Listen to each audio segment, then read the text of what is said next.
All right, hello everybody. Welcome to the channel. Hope everybody's having a wonderful day today. I know I've had a pretty good day so far. Some days are better than others, and this one's been pretty uneventful. We've been working on videos most of the day, and got some in-laws here. My wife's parents are in for Christmas, so that's fun. A lot of people don't get along with their in-laws, but we get along great with our in-laws. So, or I get along great with my in-laws, I should say. So, it's good. It's fun. Nice to have them here, and nice to have the grandparents around for the kid. Had a couple questions about my daughter because I had mentioned that she was feeling poorly. So, for those people that asked, thank you for being concerned. She did test negative, so she's sick, but it's not COVID. So, we're very happy about that. That's nice. All right. So the format for the program, anybody who doesn't know, we're going to chat a little bit, maybe do some account reviews, answer some questions, whatever comes up. And then we'll do the Grand Arena for my alt account, the Darth Loquitur account, just over 2 million. And then we'll do a little more chatting and account reviews or whatever comes up. And then we will do the main account. About 6 million galactic power, Kyber 3, and we'll see what happens with that one. Also got a question for you guys. So as we go along, anybody who comes in can answer this question. If you could live anywhere in the world, where you live now, where you visited on vacation, the most expensive house, doesn't matter, anywhere. Literally, you could pick a spot to live and say, that's where I'm going to live. And let's not say anywhere in the world. Let's just say anywhere. You could live anywhere. Where would you live? Curious to know what people think. Where they think would be the best place for them to live. And then I'll answer the question myself much later on. But more interested to see what other people got first. All right, let's catch up on chat over here. Beskar Bandito's in the house. Dalton Miles is here. Eris. Griff is here with his hello there. Acting like a Jedi again. I'll tell you what, this guy, he will not convert to the dark side no matter how much we try. Good for him, though, standing up for what he believes in. All right. Eric Favini says, thanks for the beginner's guides. They've helped so much. I love the PowerPoints. Nice. Apologies says, hey DL, I just got my third full clear. Nice. Griff says, glad to hear but came back negative. Hope she starts feeling better. Yeah, she's not feeling too bad. She's, coughing and sniffing and stuff, but a little bit tired, but other than that, she's not too bad a shape. How's Conquest on both accounts? Conquest on the main account is done. Red boxed it. So, yeah, let's see. Yeah, so there we go. We got the red box on Conquest on the main account. And I did buy the advanced version of the pass. So this Conquest Pass Plus makes quite a difference when you're working on hard.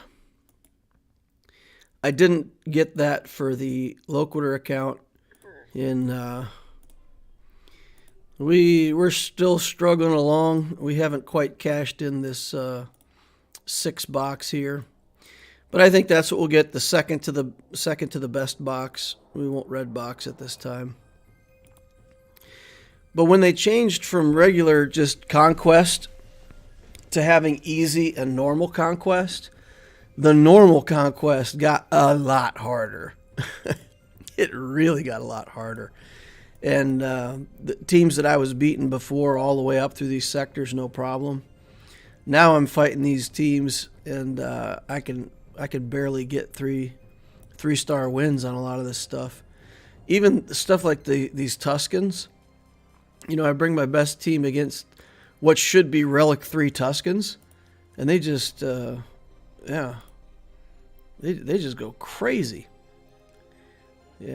Kill a character almost every time before I can kill them.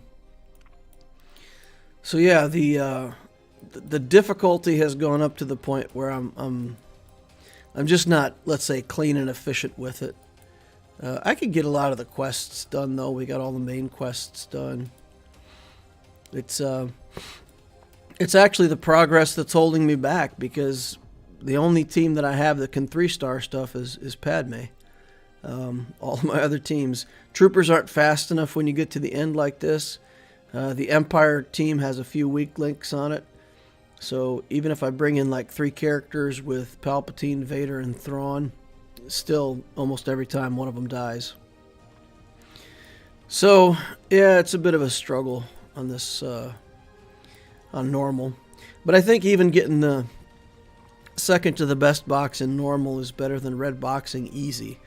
So I don't really want to drop down and do easy. I don't think that's in my best interest. So that's how I'm doing. Should finish with the gold box on the Loquitur account.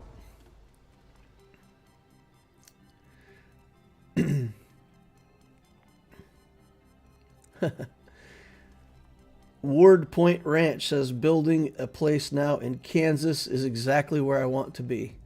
All right, so he's answering the question. He's in Kansas. He's building the house exactly where he wants. I would live on Tython. I lived, I'll say Italy. From the ones I've visited, it will be Germany.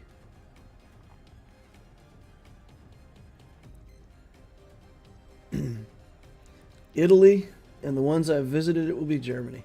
So he's Eris has lived in Italy and likes that, but he visited Germany and would move there. Interesting. The Dutton Ranch in the TV series Yellowstone. Nice. Beskar Bandito said, it's the feats that killed me, no bounty hunters. That's rough. If you don't, yeah, like if they do one next time and they call it resistance or something like that, I'm not going to have any resistance on the Loquitur account. So yeah, I could get caught out in the same way. I only got to the 3rd best crate on East. Interesting. On easy. Hey, could you tell me what phone you're emulating on your BlueStacks?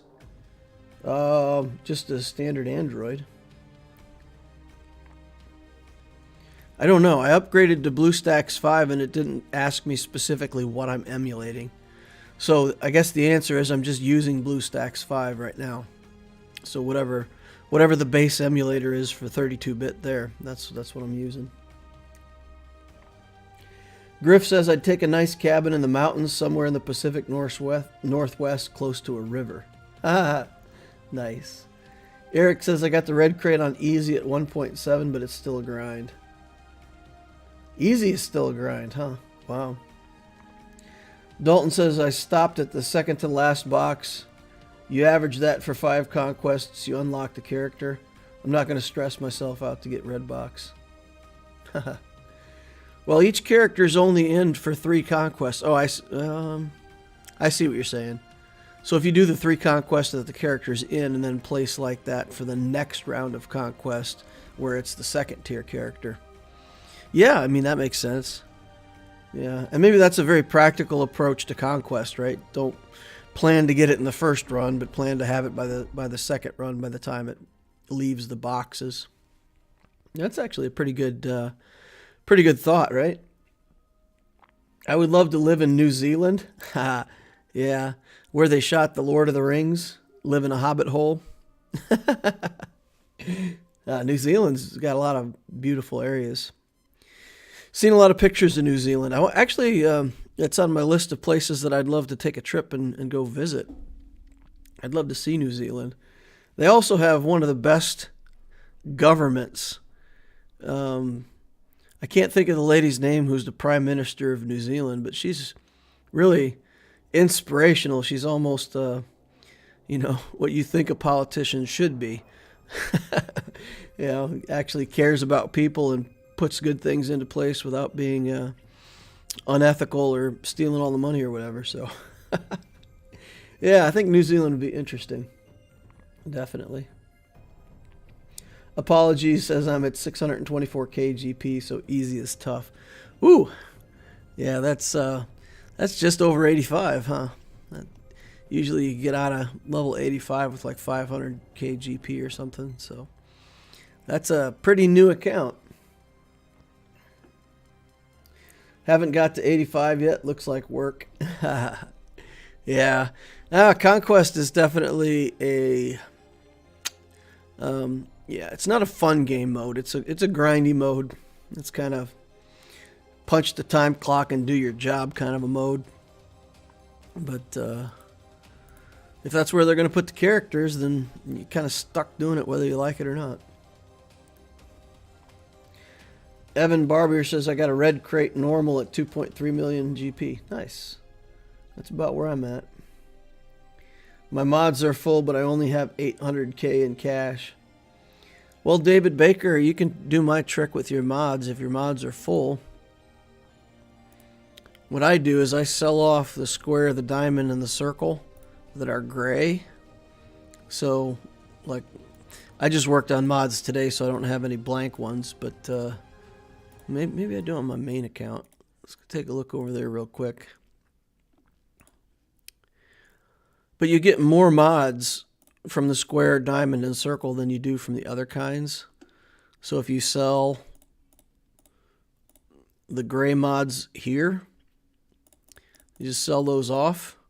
That'll give you money to help you work on the other mods, and it'll free up inventory space. You can get good mods from gray mods, but just remember, even if you get a good one here, it takes a heck of a lot of slicing materials to get it where you want it to go. So I found that just getting rid of them. Getting rid of them has been good for me. You just sell them off and take the money and use that for your other mods. You don't want to do that for arrows, triangles, and crosses, though. You get less of those from farming, so you want to work on the gray ones for those style mods. Griff says, Conquest started as fun, now it's a grind. Territory War is where the fun's at for me. Cool. So, Griff, are you going to start getting some of those Omicrons placed on Territory War characters? I'd be interesting to hear whether you're going to prioritize the GAC characters or the Territory War characters. Now, we did invest in the Omicron for Zam Wassell here as well on my main account. So we've got her Omicroned up as well. So I had enough stuff for 2 Omicrons. I did Qui-Gon Jinn. I did Zam Wassell. So my first 2 Amis will be Grand Arena focused. And then I really might look toward doing a Territory War one next. Or something for light side territory battles, one or the other. Try to figure out how that goes. But yeah, those are the 2 that impressed me, so I did those, and I'll save up for a bit from here. Griff says, yeah, I'm planning to do some TW Omicrons, and not sure who or what or when. yeah, exactly. Just kind of put it on the shelf and see how it shakes out for some other people first. Beskar Bandito says, would tomorrow night be the night to start hoarding energy for the event? If you're doing 50s, you would start hoarding on the 21st. If you're doing 100s, you could start hoarding all the way on the 22nd. Because, as somebody pointed out, this is for mod battles. And mod energy does have a cap at 1,000 instead of 2,000. So you don't need to save up for quite as long. But yeah, if you start saving on the 21st and you do your regular energy and your 50 refreshes, that's 2 days. It'll give you 720 plus 270. So that'll pretty much put you at the cap for the 21st and 22nd. And then you go into the 23rd, spend all your energy, and of course you're on regular refreshes then for the energy. So the 21st if you're doing 50s, 22nd if you're doing 100s. And it caps at 1,000.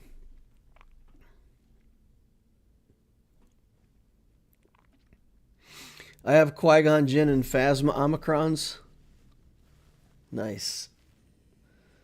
What's this? Oh, we're having an Amber Alert. Sorry. I thought maybe it was a work call. All right, mod double drop start on the 22nd. They start on the 22nd? I thought the event was on the 23rd.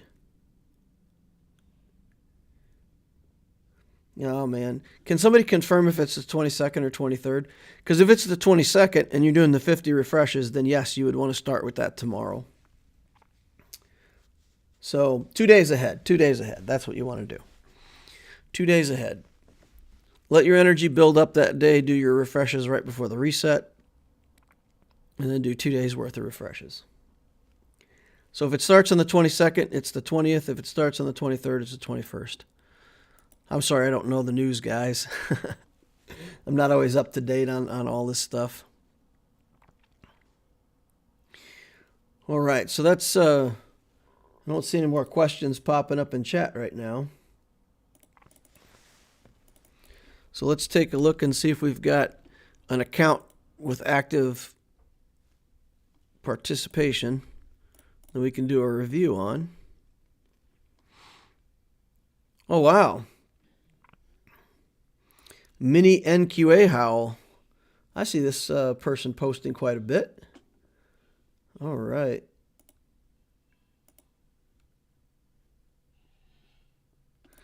All right, let's go check and see our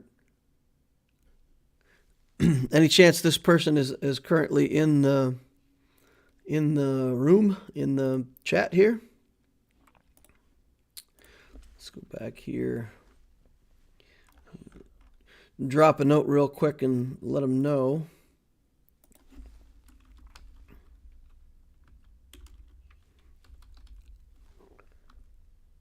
Huh. Well, the code that he used in the thing isn't working.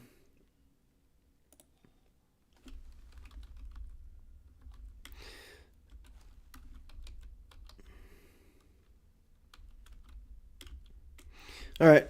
Well, we'll try to get a message out to NQA and let's take a look at the account.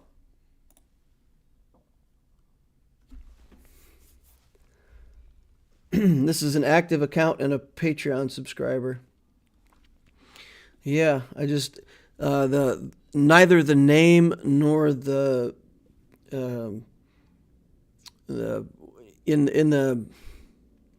when you fill out your account review information, it asks you what your Discord name is, and what was filled in isn't working in Discord either. So we'll get the message out.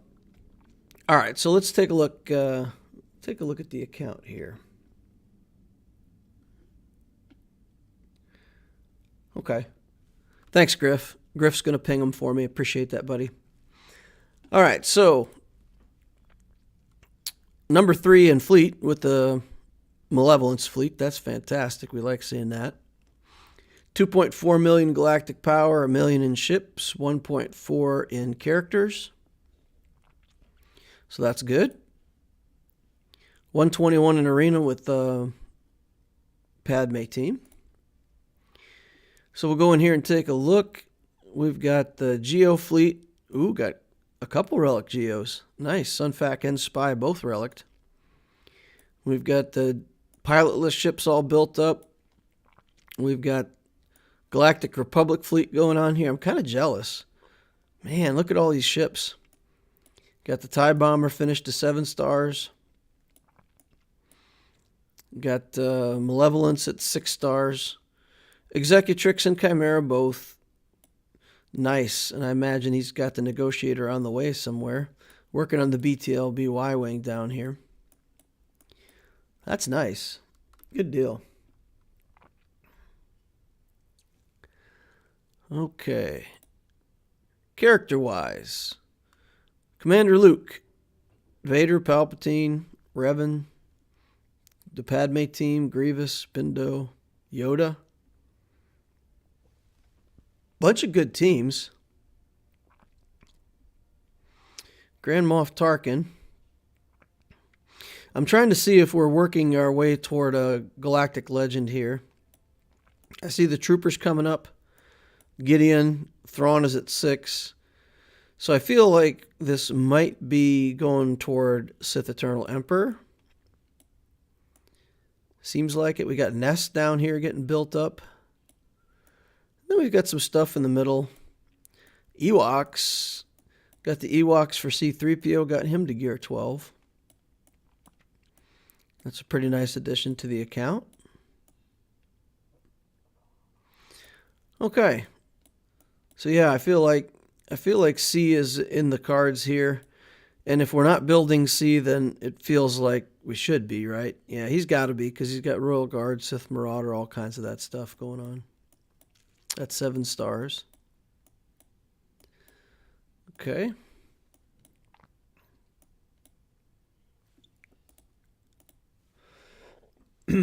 Looks like C. Fleets look good. Hopefully Negotiator's not far behind. I think a GL is a good option now. C is close. Gas doesn't seem far. Griff thinks going to C and then flipping back around for gas seems like the path. Yeah, I agree with that. I would go for the Galactic Legend first and then come back. 305 speed on the Admiral Piet. 14, 12, 15, 23, and 25. Okay. Just over 300. Anakin does not have speed mods, and he's at 286. Crit damage must have some pretty good speed substats. 11 speed there, 22. 22 on 4 rolls. That's good. We like that. 15 up here. Yeah, this one, if he hits speed on this, is going to really be a fantastic mod. Look at that. Potency, offense, crit chance, speed, all good stats. And health main stat. I'd take that mod. That's a nice one. For sure. General Veers is fast. 278. I would probably have Stark be faster than Veers. I like it that way in my lineup, so that I can use this scan all wavelengths and get these buffs up on critical chance. And I feel like at top level you get critical chance up and critical damage up. So you want those buffs up before Veers goes, and then when Veers calls this mass assist, everybody has the extra critical chance and critical damage. So I would typically put the Stark before the Veers in the turn order.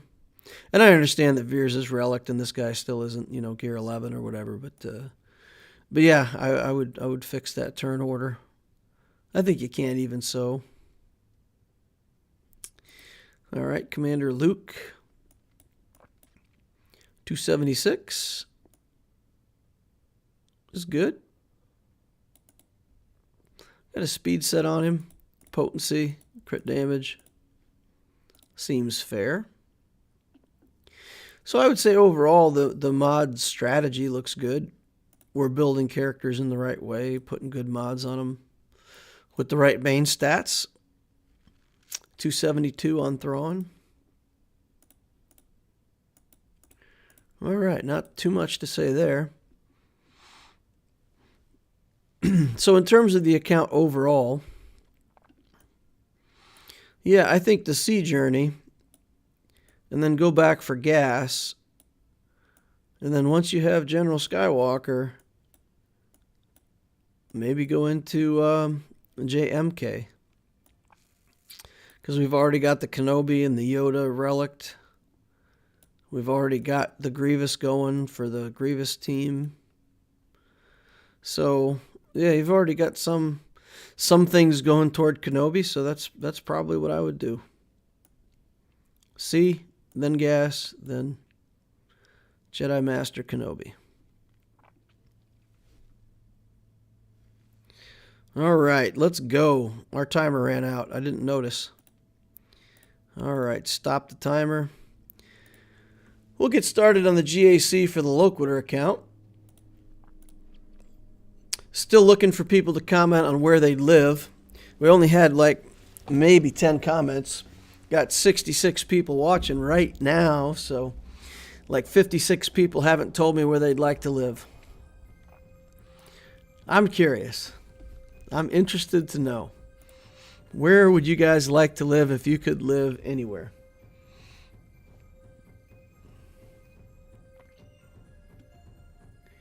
What's the best fleet comp without Hyena Bomber?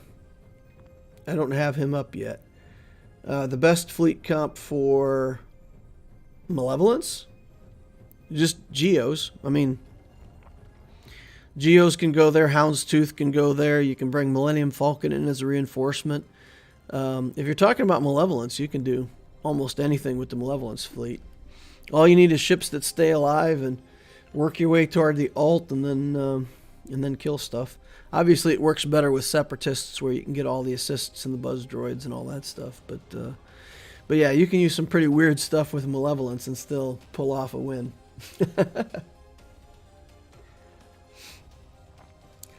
PM says, hi, I'm watching from France and pretty happy to live here. Darth Tico says, New York. In a 5v5, who'd be the ideal lineup with the Sith trio? I knew Talon is into the mix, but you can't get her up to par just yet. Well, I play the Sith trio as a trio a lot. I just play with the 3 characters and underman it. As a 4th character, I put in the Sith Empire Trooper as a tank. You just put in another tank. Kassion has a mechanic for tanking that leaves him open to losing taunt, right?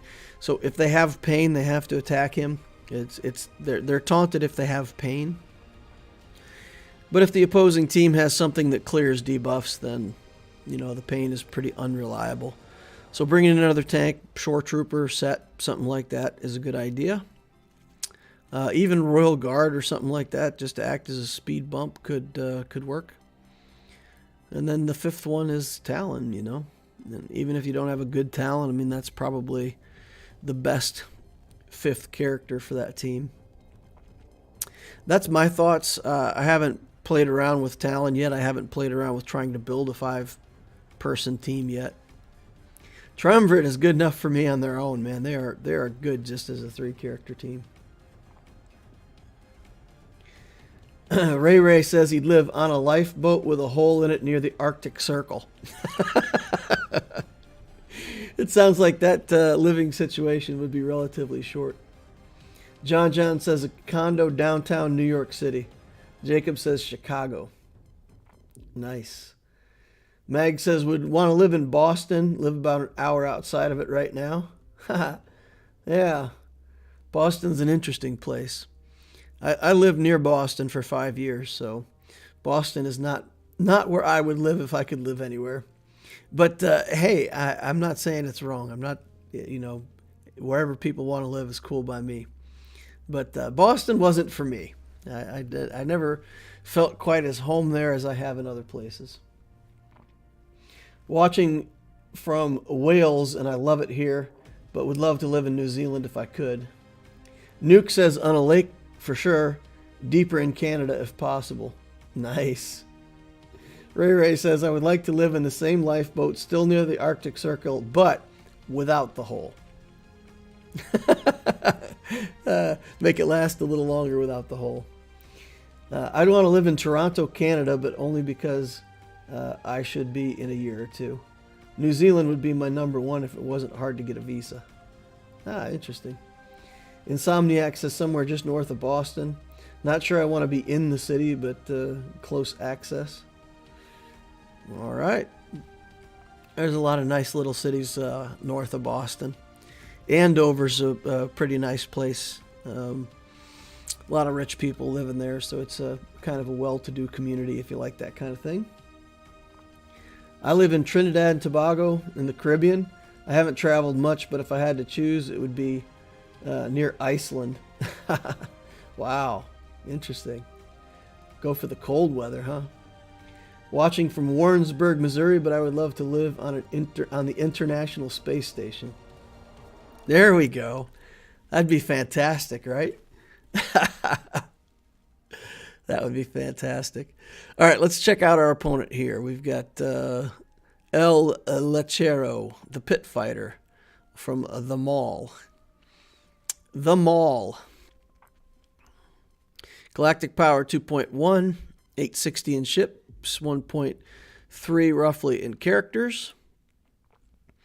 In the arena, he uses his Rebel fleet, 354 with the Jedi Knight Luke team. It's pretty interesting. So if we take a look at the ships, we see the Rebel ships up here. Of course, we know they're good because that's what he's using for fleet. Got a whole bunch of bounty hunter ships. So either he's going for Executor or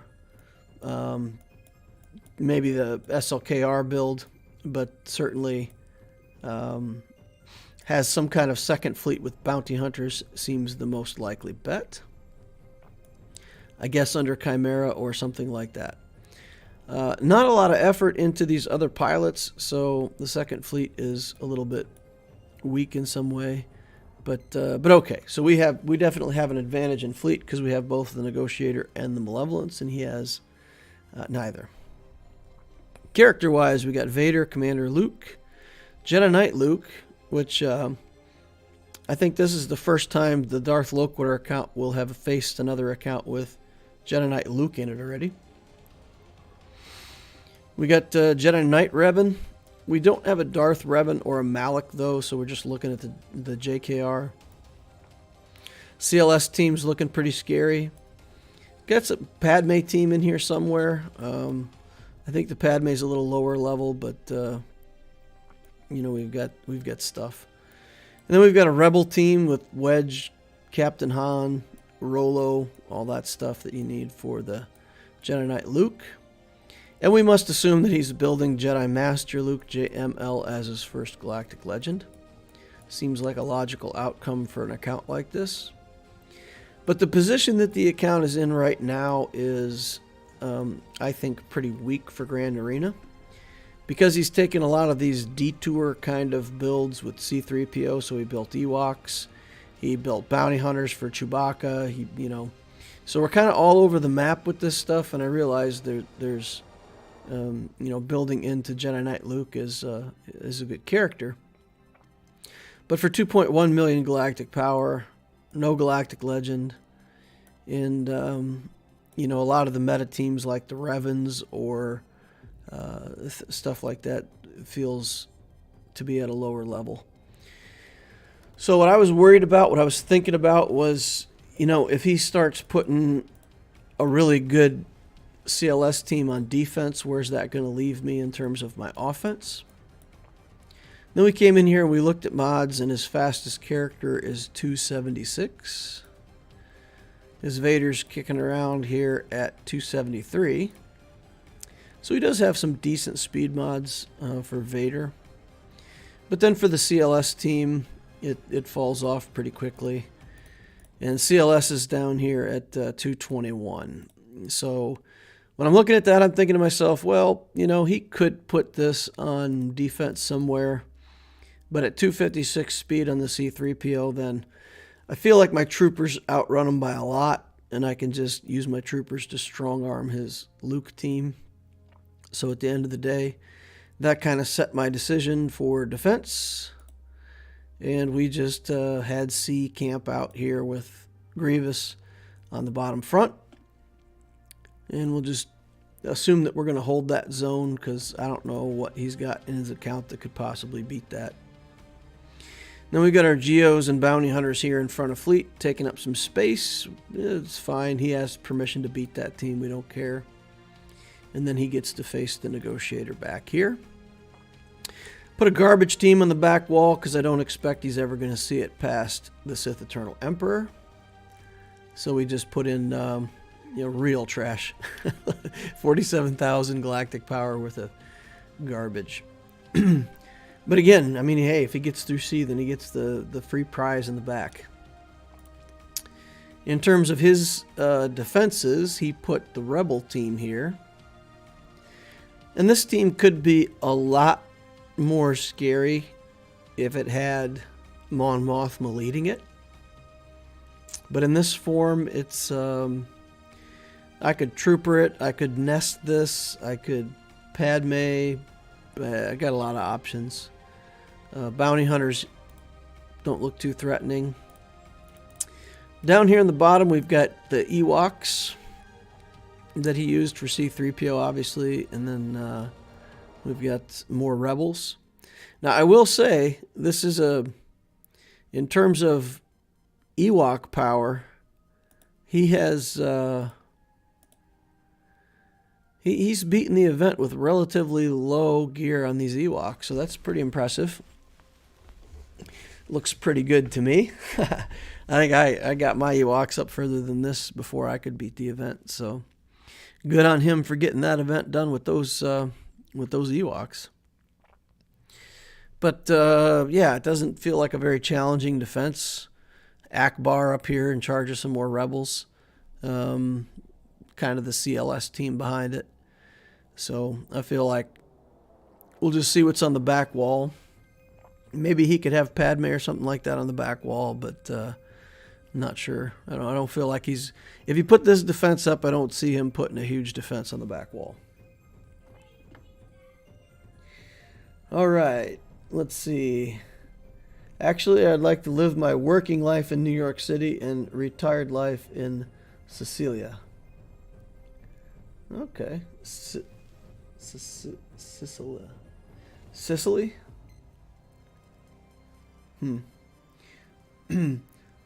Watching from NSW Australia. Someone had to run the Sith Temple down here. Nice. Jedi Knight Luke at 2 million is very early. Griff confirms he's got nothing to beat C. Yeah, I don't. CLS might be able to blitz down C. If he plays it right and he does it in 2 parts and he beats all the other stuff first and then brings CLS in to try to clean up just the Sith Eternal Emperor, he might do it. He might. But that's tough. It seems like a stretch. My C has decent mods. You know, I won't say they're great because my account is still kind of early, but they're pretty solid mods. I've got almost 150k health, I think, like 138 or 142 or something like that. 148, yeah. So I have a 148k with 534 speed. And you know, decent damage. So I feel like that's hard to get through. I did put kind of garbage characters with him, so it wouldn't be too hard to bring in a team that could get rid of these guys. You know, I have a dumb question, and maybe I'm... If you attack C and he gets all the way to his ultimate and shifts forms, when you come back in on him a second time, is he fully reset? The ult is gone and he's back to being the Sith Eternal Emperor at the start of the match, right? Like, he doesn't stay in his ultimate form. I'm pretty sure that's the case. But I don't remember if I've ever had to fight C in 2 parts like that, where I recall what the second part looks like. But he doesn't stay in the changed form. He resets, I think. So, yeah. All right. Low Gray Paplu and Wicket Zeta before Chirpa. Chirpa has the Zeta too. It's just a visual glitch because he has it without the Omicron. Oh, it's a visual glitch?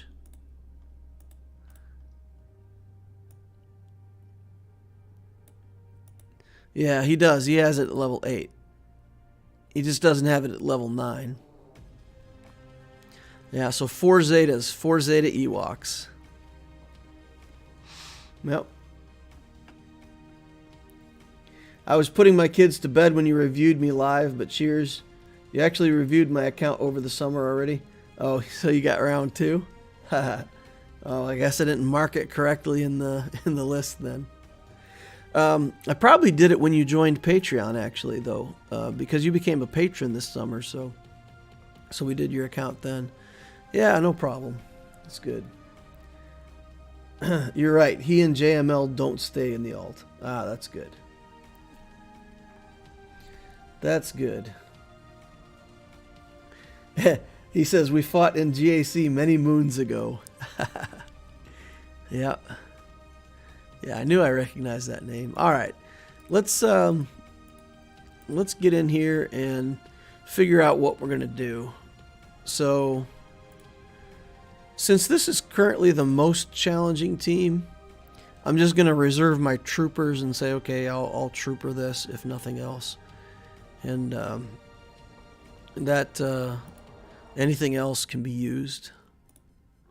And then if we get something hard on the back wall, maybe we should save one other good team. But yeah, let's see. What do we want to do with Ewoks? Ewoks are that team where if you underestimate them too much, it can really not go in your favor. What do we think about this? What do we think about Wat and Dooku? High tenacity. And just go in there and swat the Ewoks. I feel like that could work, right? Dooku Wat to kick off the show.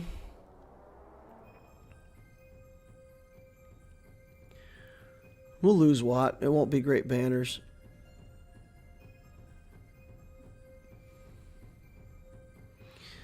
Okay. Yeah, I think that's enough. I think that should be enough. Dooku plus armor should be fine. Wat is a good insurance policy too, if no better spot. Yeah, I don't have the armor ready to go though. The armor is still wimpy. I don't even think I've started that character yet. Leveling it up and all that. Okay, let's see. Elder has to come first, right? That's a good start, boys. Pretty happy with that start. Hey, get off of my Wat. I want Wat to leave. Okay, they're in stealth now. That's no good. Alright. Looks like Wat's going to go down. Didn't expect much different, though. He's still got taunt up, so we got to attack him. Whether we like it or not. Okay, let's zap. Zap the Paplu. Only one attack. So used to seeing Dooku attack twice that when he only attacks once, it feels like a letdown. Okay. Get some counterattacks going here. Let's zap Wicket. Wicket smart. 74 banners. Use Nest for Ewok solo. Yeah, I could have used Nest. With Tebow in there, isn't there a way they remove turn meter though? Can't, or is it only if Tebow's in the lead? I don't remember for sure. Or was that not Tebow? Did I misread that? Maybe I misread it. But yeah, when they remove turn meter, then Nest doesn't work because she never gets to take a turn. And if they get into stealth, Nest can actually struggle against Ewoks. There are circumstances in which the Ewoks basically hold down her turn meter, and you never get to take a turn. And they're in stealth, so you don't counterattack them, and you just time out. The whole battle times out. Because the Ewoks just take, 7 turns, and you never take a turn. Your character's literally stuck never taking a turn. So, I kind of shy away from doing Nest against Ewoks. I've had some bad experience with that. Low gray is the risk for Nest since he removes turn meter and puts the days on the whole team. But he needs to be modded for potency for that to work, which he rarely is. Yeah. Yeah, so, I guess I could have checked the stats and done it that way, but It's a Crow says, I don't think the CLS counter will be a huge risk for you with the mods this guy has, especially when he needs to get rid of Grievous first. Yeah, no, I think my defense is good. I believe my defense will hold. Alright, we got rebels here. Again, we just got tons of stuff that'll kill this. But what are we going to do, I guess is the question. We got Qui-Gon Jinn that we can use. Let's go for high banner kills first, though. We got Vader.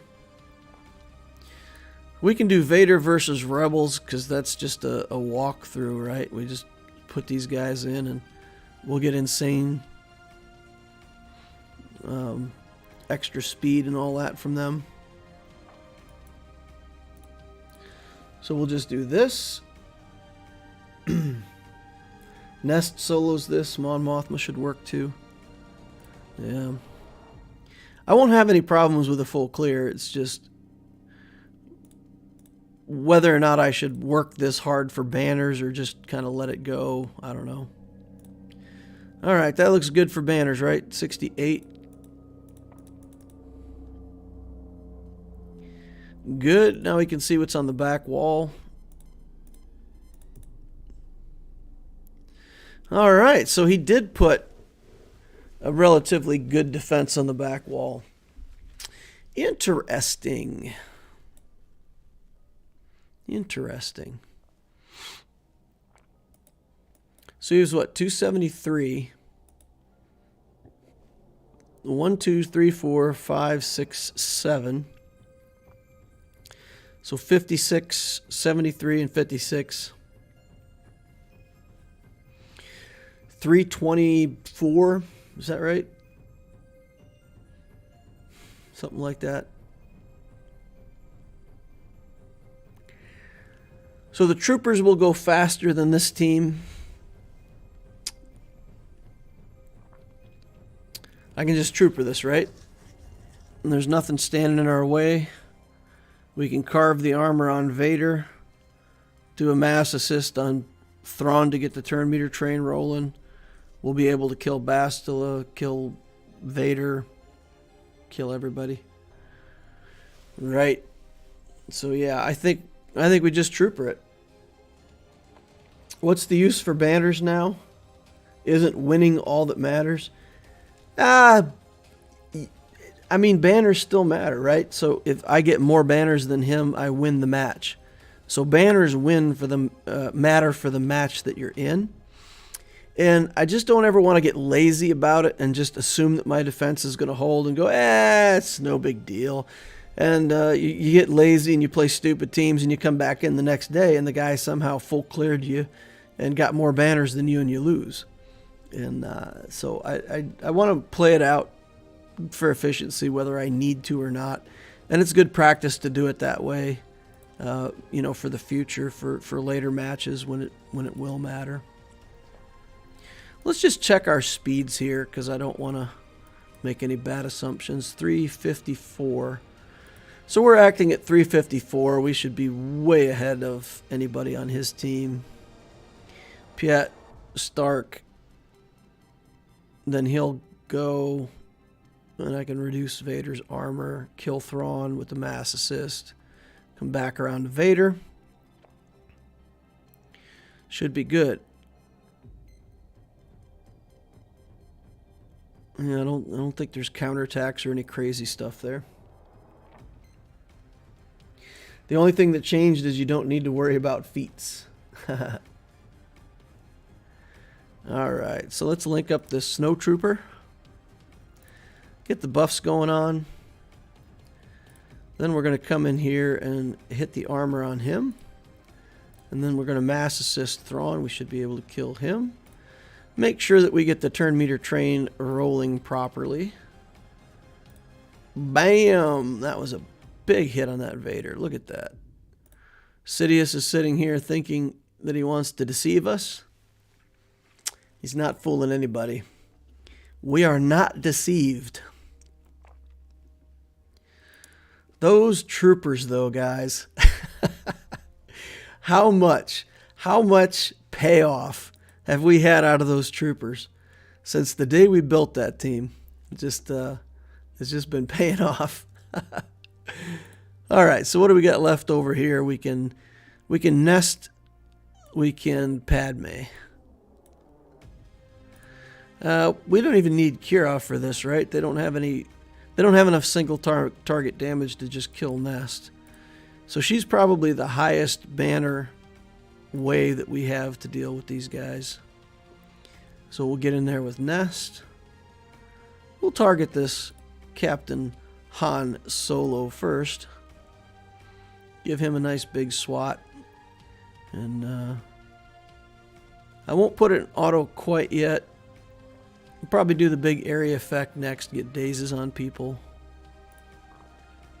Alright, and then we'll just target this Han, and we should be able to punch through him pretty easily.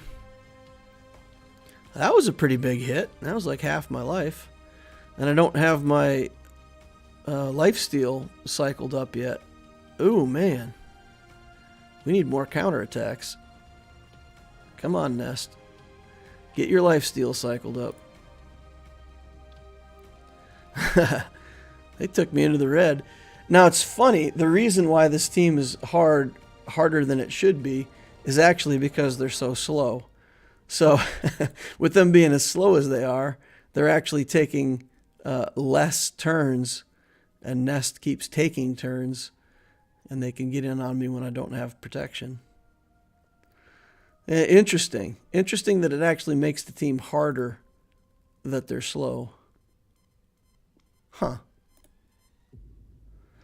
All right, we're getting through it, though. Oh, man. Look at this.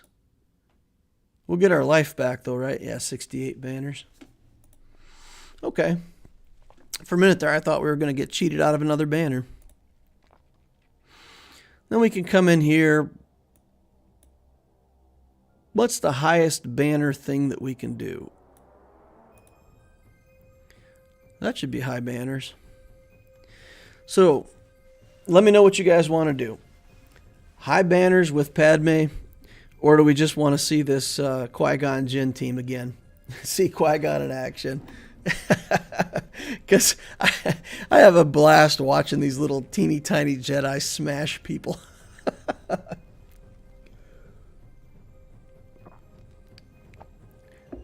Sturdy Siri says, hey, I'll rewatch the stream later, but I love your videos. All right, bye. See you later. Qui-Gon. Everybody wants to see Qui-Gon. Yeah, nice.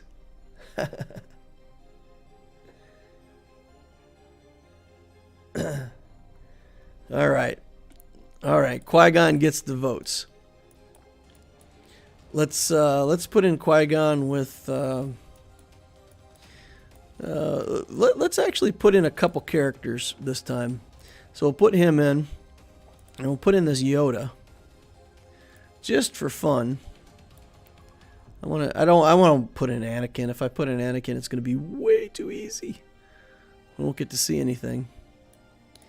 Put in a tank. And then let's see.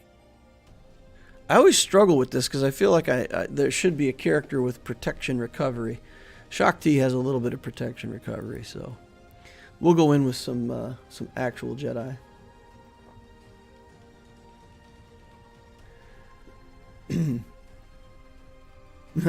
You could put Anakin in. Yeah, putting Anakin in is just cheating. All right, let's get in there, Yoda. Well, that was kind of unimpressive. Let's see how hard he hits with this skill. 90,000. That's all right. All right, here comes the mass assist. Oof. And then we'll come in with the big hit here. Deflected. 33 from gear 7 or 8. Shakti.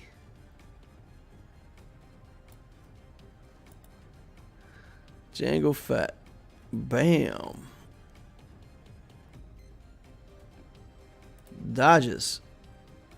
Get some more foresight. Lots more dodges. All right. Jump in. 20,000 on the on the area effect attack. Fantastic.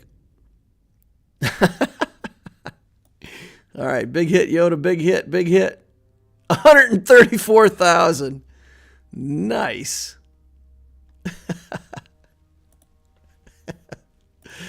Oh, that's entertaining. All right, we got good banners off that too. So guys, I really feel like Qui-Gon is an offensive team. I've watched some of the other streamers' stuff and watched them beating him on defense. And it looks like as a defensive character, even stuff like Troopers, if you go fast enough, you just go first and they never get a turn. Of course, if they have Anakin in the mix, then it becomes harder to use Troopers. But Qui-Gon really feels to me like a good offensive team because you can control the matchup. Put him with a bunch of scrubby Jedi, and for the price of one Omicron, you get a whole team. So, same with Zam Wesell. I think it feels to me more like she's an offensive character that you put her in a bounty hunter team to make it good enough to kill gas, stuff like that. All right, fleets here. We got to take a quick look at this fleet. Gear 12 on the Hound's Tooth. These things, there were no relic bounty hunters, so gear 11 here, gear 11 here. Okay. So they're okay-ish, and he was relic, right? So we got a relic. Oh, no, he wasn't. Oh, I thought we had a relic Thrawn. All right. I feel like we're not going to pinch banners too much on fleet. So we'll take in some decent stuff. We'll leave one slot empty. Go in there with the Geos. Bring him in as a reinforcement. Bring Plo in to get banners back. And we should be able to muscle through this. All right, let's get in there. Easier to use him to punch up than roll the dice on defense. Ha, yeah. What is Revan lead when you have the great master Qui-Gon Jinn? Qui-Gon Jinn is far better than Revan. So that's true in Grand Arena when you have the Omicron, and every other time it's not true. So Qui-Gon is definitely coming into his own for Grand Arena. But pretty much Grand Arena only. Alright, let's get in there and just do damage. Oh, we didn't have any buzz droids on him yet. That's a bummer. Fine. We'll just put down damage. Just muscle through him. Geo power. Alright, there. Get some buzz droids going. Then we'll call him in. I don't want to do the area effect yet. Let's just do this. Get him out of the way. And then we can work on putting buzz droids on everybody here in a minute. Okay. Get rid of this counterattack too. Well, he'll be dead. Never mind. I thought that was clever for a second. Turns out really irrelevant. Alright, let's put this on the Xanadu Blood. Mass assist him out of existence. And then that should be about it. Yup. 65 banners.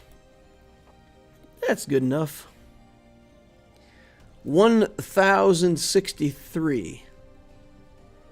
What did we get last time? We got like 1056 last time, so we improved, or 1052 or something, 1055. So we improved on our score from last time.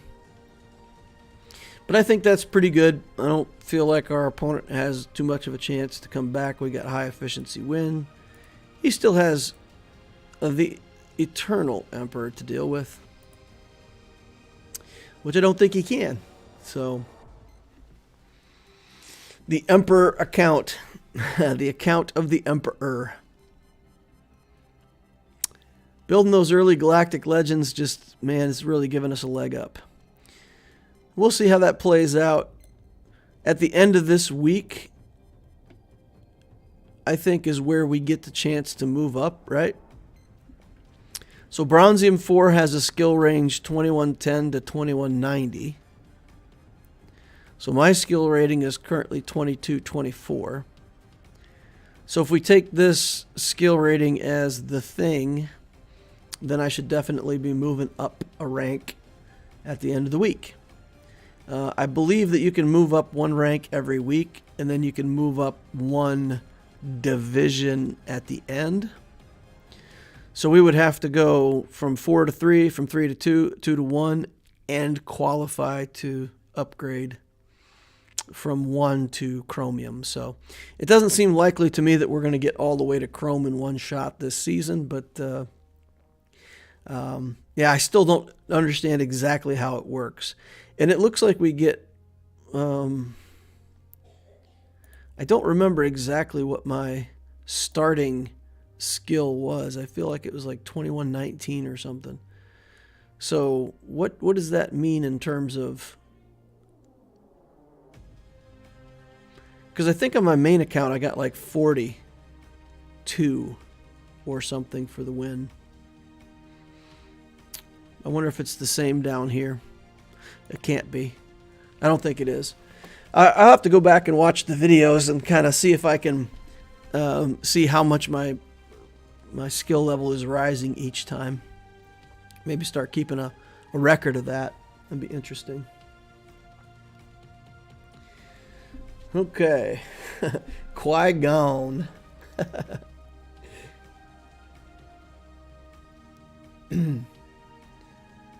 Easier to use him. Oh yeah, I already read that.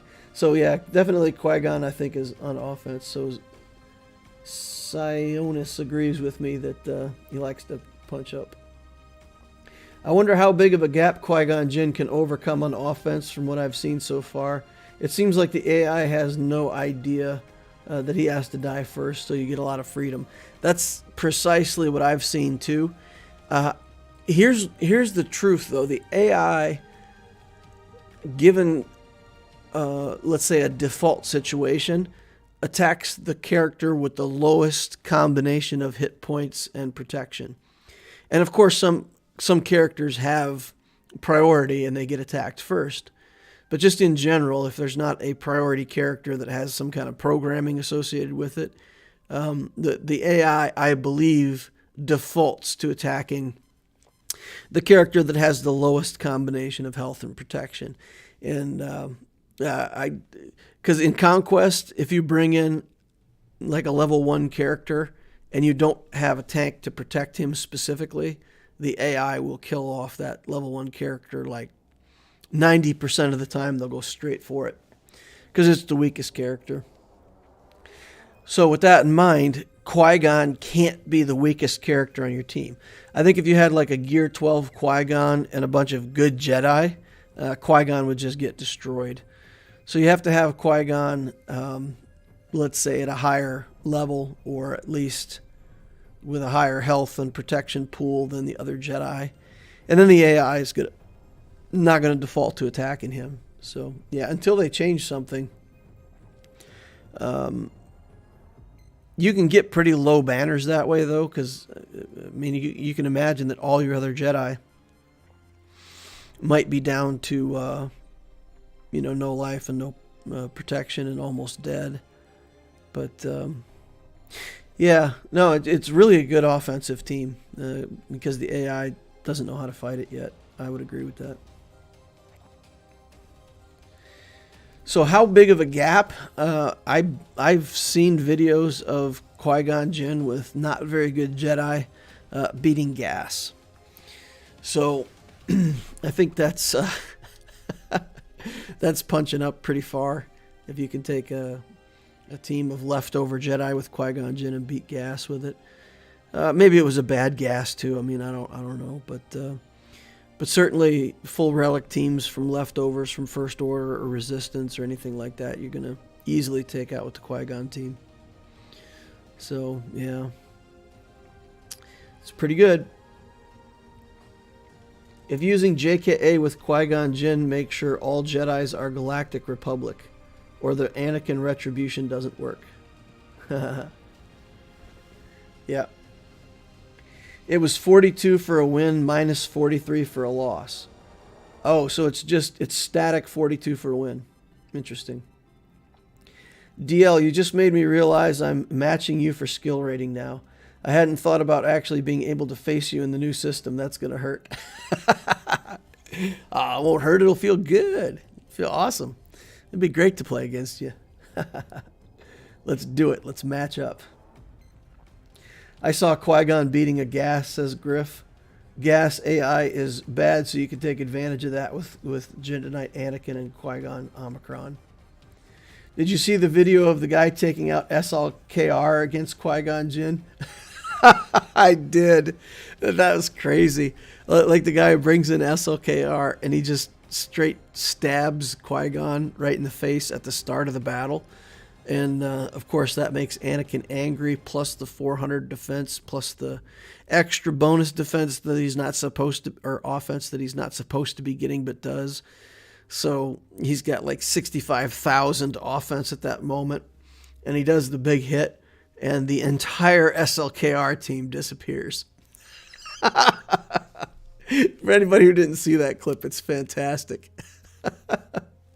If you were the guy driving that SLKR team, you'd just be like, wait, what? I guess you don't kill Qui-Gon first. Yeah. No, I mean, you just have to control the Anakin in that case. So, but even so, I mean, you can stab Anakin and stun him, but you can't kill him. And then you got to kill Qui-Gon and come back around to him. So there's a lot better ways to do that. But Anakin definitely, you know, as a defensive team, Anakin is pretty much, let's put it this way. There would be no reason for a person to run that team on defense unless Anakin's in it. So I feel like that's the only way to make that defense work, is to give him Anakin. And exactly as stated, have it all be Galactic Republic. No Hux, though. No Hux, though. So, how would Hux have fixed that? What are you saying? What does Hux have that's going to fix that?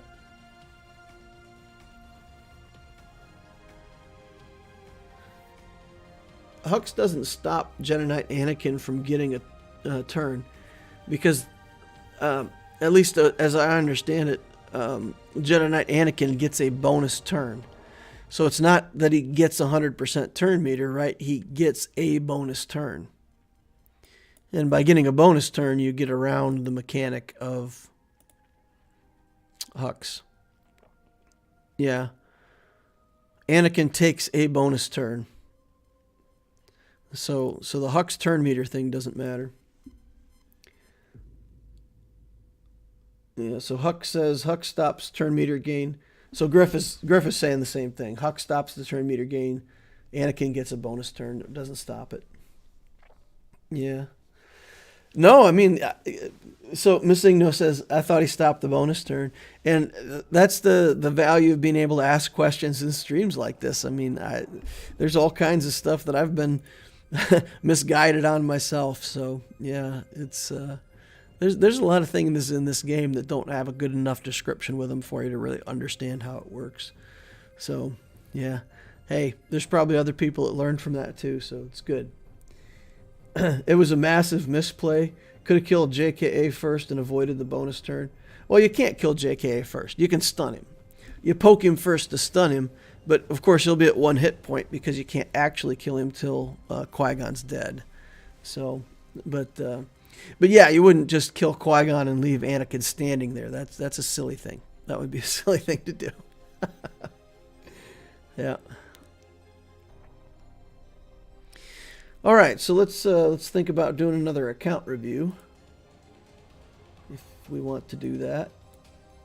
And you guys can ask some more questions if you have more questions to ask. You can do that.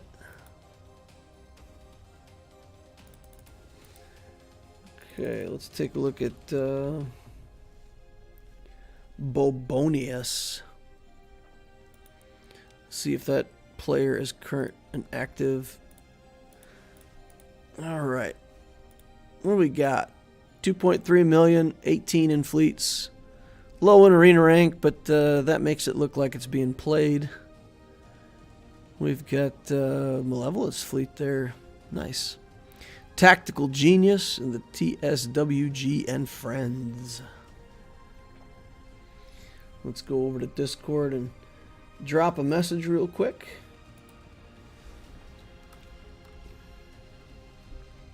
Boom, boom.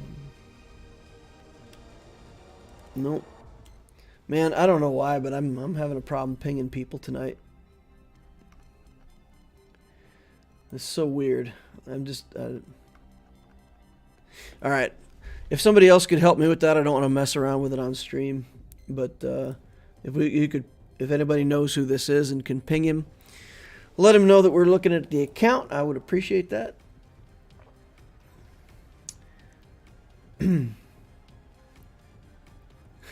He did it for the memes. I think the killing Qui-Gon Jinn requirement gets waived in that scenario. No, you can kill JKA with SLKR first.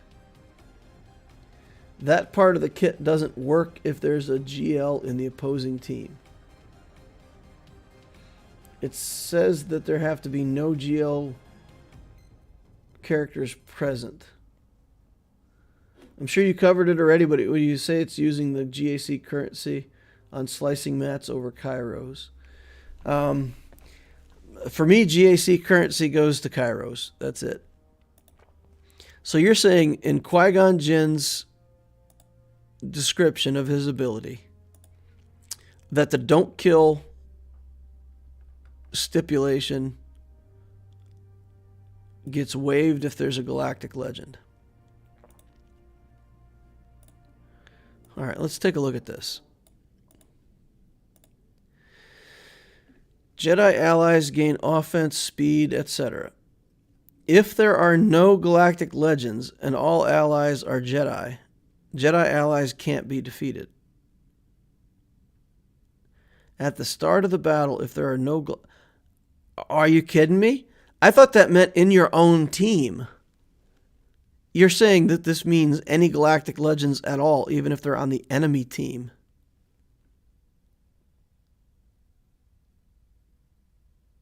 Wow. I would not have read it that way. I didn't read it that way. I thought it only was if you had a galactic legend on your team.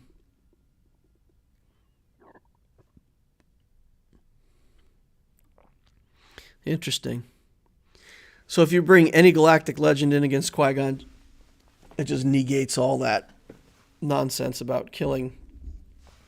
Huh. Then you can kill Anakin first. Interesting. Interesting. No GL characters present. Huh. Which stops you from being able to use him to take out a GL. I see. I see what you're saying. Okay. So Sionis is basically saying that if that wasn't in there, you could take him in against the Galactic Legend, and if the AI didn't know what to do, you could be beating Galactic Legends with this team. Okay. Yeah, that makes sense. I guess that makes sense. So he's really good at doing what he does, but not against GLs. Cheesy. Cheesy. I would not have read it that way. I thought it was only relevant to your own team. Interesting. If your Qui-Gon Jinn can bait a Galactic Legend, I feel like that's a win. Yeah. Yeah, but I might have done it on offense, right? I've at some point said, well, I don't have a good, solution for this, and tried Qui-Gon Jinn. But now knowing that that isn't going to work, that's important. I didn't read it that way, guys. I didn't read it that way at all. All right, there you go. Learn something new. I had a Qui-Gon Jinn Omni battle today. Was going to use my C to bypass it, but I chose CLS and messed up. Whoops. Needed C elsewhere. All right. If your opponent spends a Galactic Legend to beat Qui-Gon Jinn, you're winning, in my opinion. Now, I agree with what Siona said. It's the other way around. They don't want you bringing your Qui-Gon against the Galactic Legend and having it work. So, yeah. That's a... I don't know. Is there a version of this team that's so scary that you don't feel like you can beat it with anything but a Galactic Legend? I just feel like... the troopers are just so hard to get around. Because, I mean, my Moff Gideon is acting at 390 speed. And you'd have to have Yoda at 360 in order to match my 390 on Gideon. And it just doesn't seem like that's going to happen. I don't know how you get them faster than the troopers. And then if they have the Anakin on there, it kind of takes the trooper counter out of the picture. So if they had Anakin and the best team and they were fast, yeah, you might, I don't know.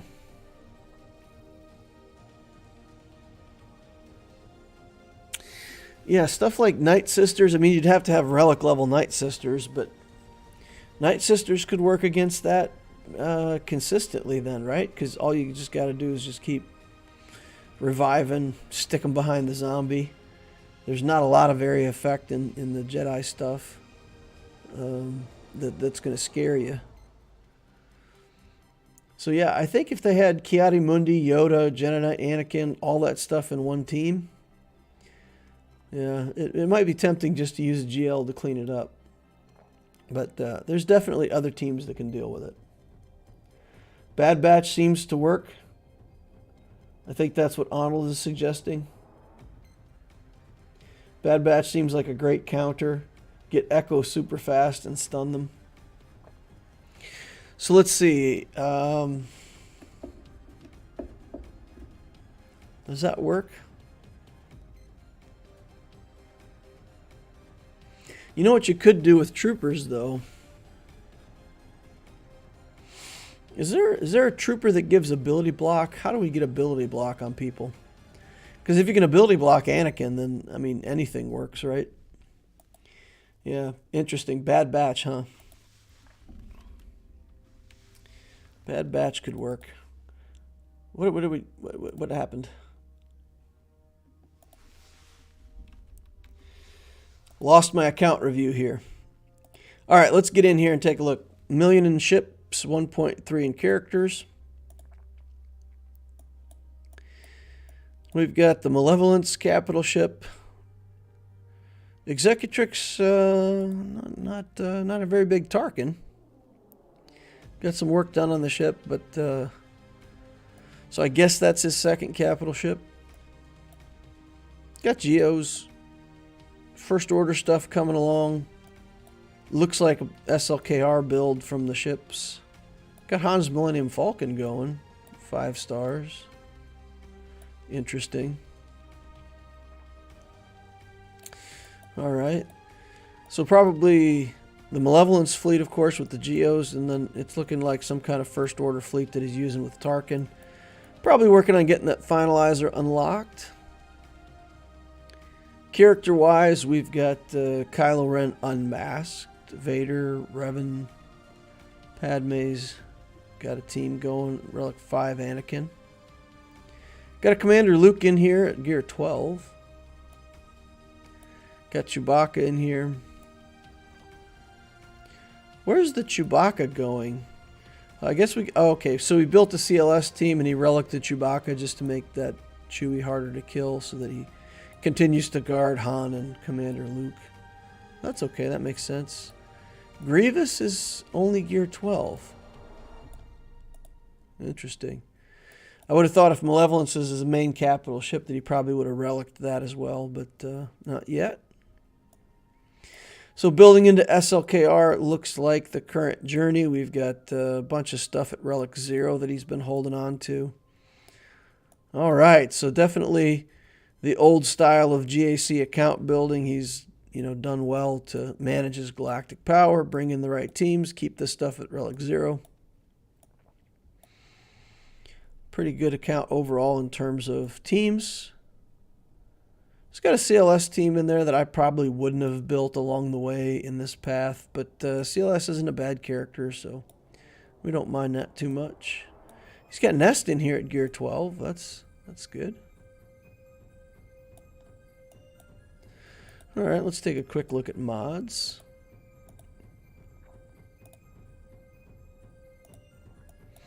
Padme does have a speed set, 319.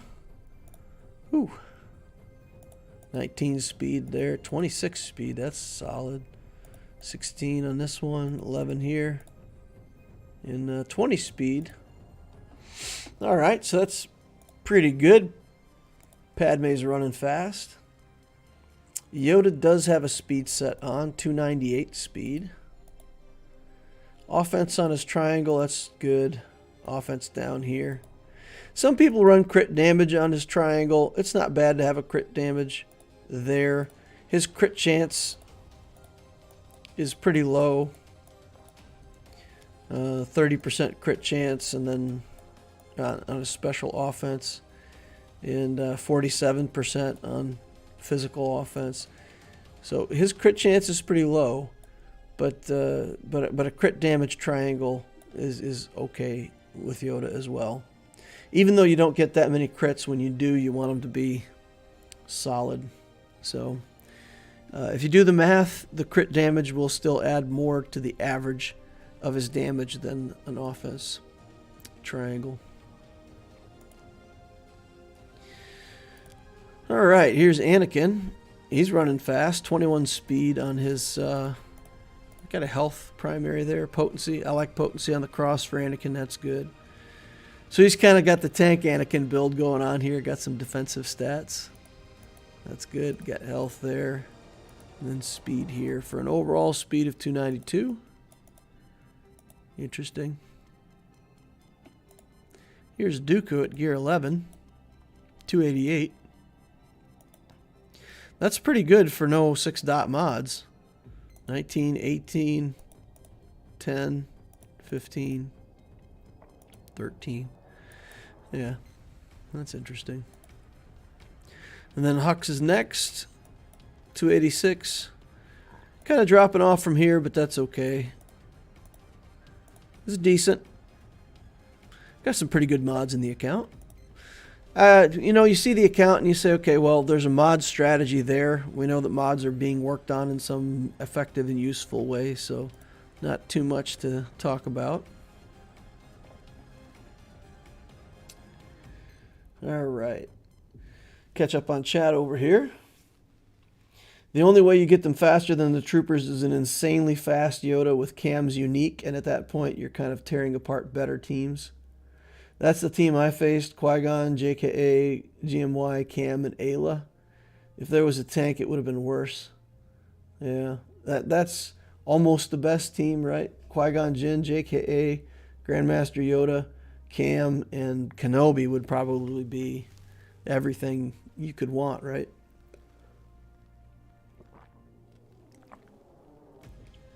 Yeah, the Kiadi Mundi adds the speed too.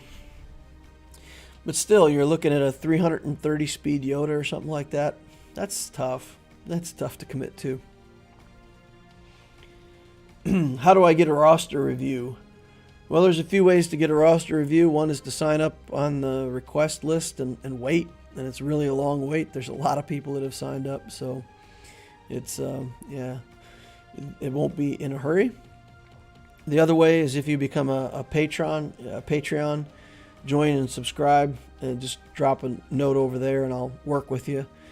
I work pretty closely with all the Patreons, so if you do that, you'll get moved to the head of the list either with a public review or just with a private one between the two of us over in Discord. So that kind of moves you to the top of the list.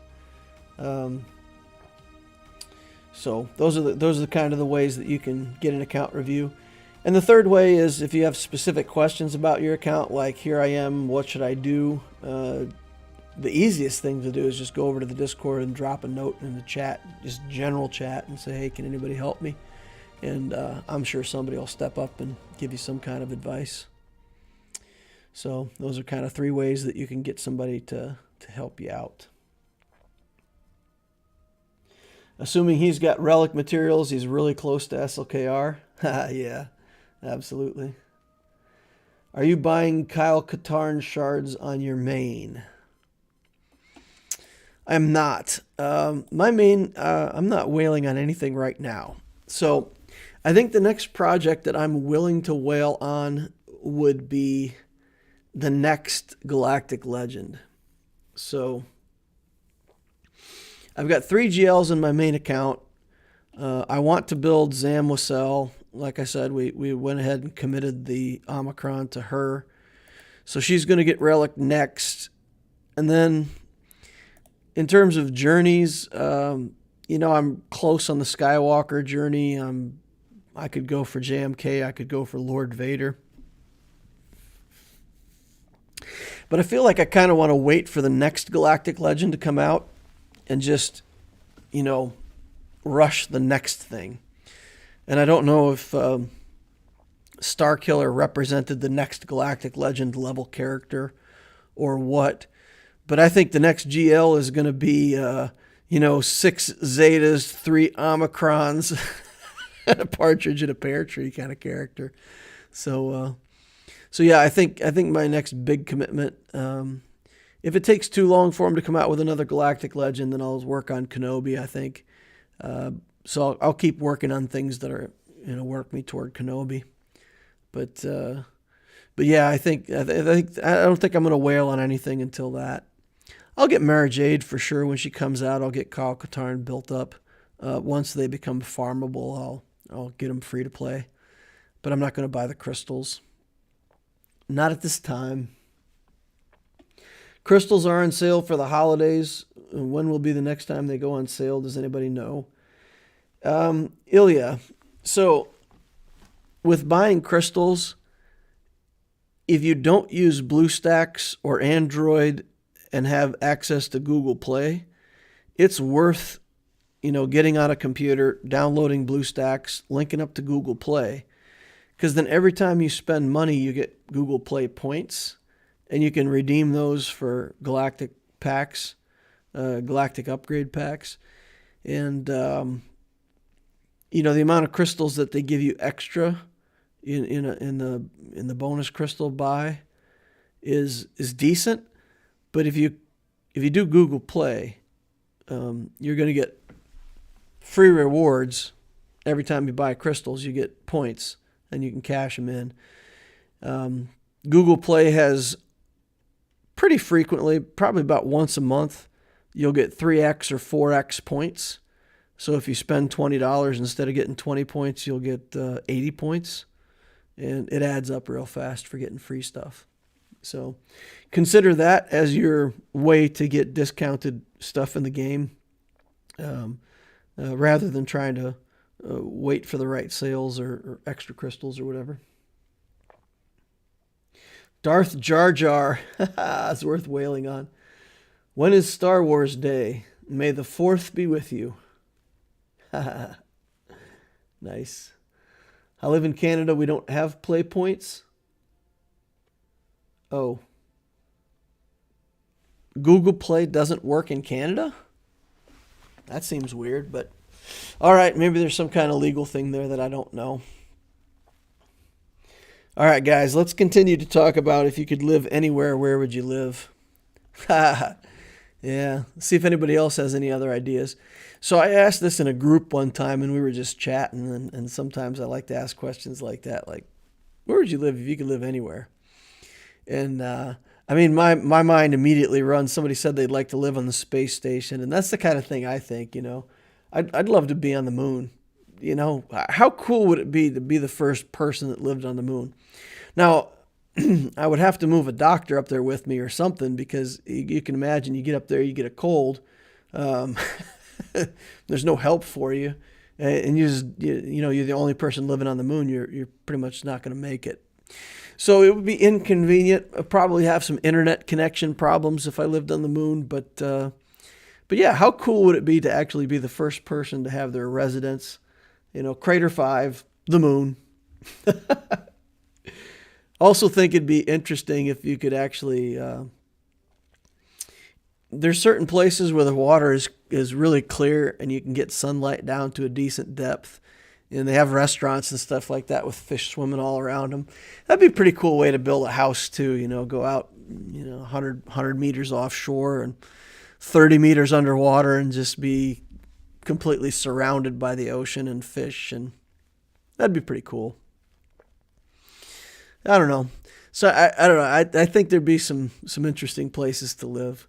But as far as like what country, I've visited quite a few places in the world, and the United States does have an awful lot of freedoms that I like. I like to have my guns. I like to have my freedoms. So probably would just end up living in the U.S. if I had to, stick to something standard. I like where I'm at here in Texas. I think my second favorite place is probably Carlsbad, California. I don't know why. It's just north of San Diego. It's real low key. It's like beautiful weather, nice place to live on the ocean. Been to Hawaii a few times, like it over there, but cost of living is really high and the weather is really unpredictable sometimes. So I don't know. It's an interesting question to ponder. But yeah, if you guys want to keep talking about it, I think it's a fascinating topic. If you go to work, here's something you can do. Like, let's say you're just a middle-level person at work. You're not the boss. You're not anybody special, whatever, right? Buy everybody lunch. Just one Friday, just walk around the office and, say, hey, I'm going to order from Uber Eats today, and here's the restaurant I'm picking from, and just buy everybody lunch. And then, have lunch with everybody and ask questions like this, ask them, if you could live anywhere, where would you live? And if you're an extrovert, obviously, if you're an introvert, you probably won't buy people lunch or be interested in this kind of question, but you'll learn a lot about people. You can learn a lot about people just by asking questions like this and seeing what they say. Some people have a sense of humor about it. Some people are real serious about it, but it's fun stuff. Hashtagger says Austin, Texas, checking in. All right. Arva says, if I could live anywhere, honestly, probably still right where I am. Perhaps a bit nicer place to live. Nice. How would you like to live in a castle? Like live wherever you want to live, but instead of building a house, just build a castle. Not a mansion, not some fancy place, but just like a freaking castle with a huge tower. I think that'd be awesome too. Just like have a big freaking obsidian castle with a tower. Sit up in the top of your tower.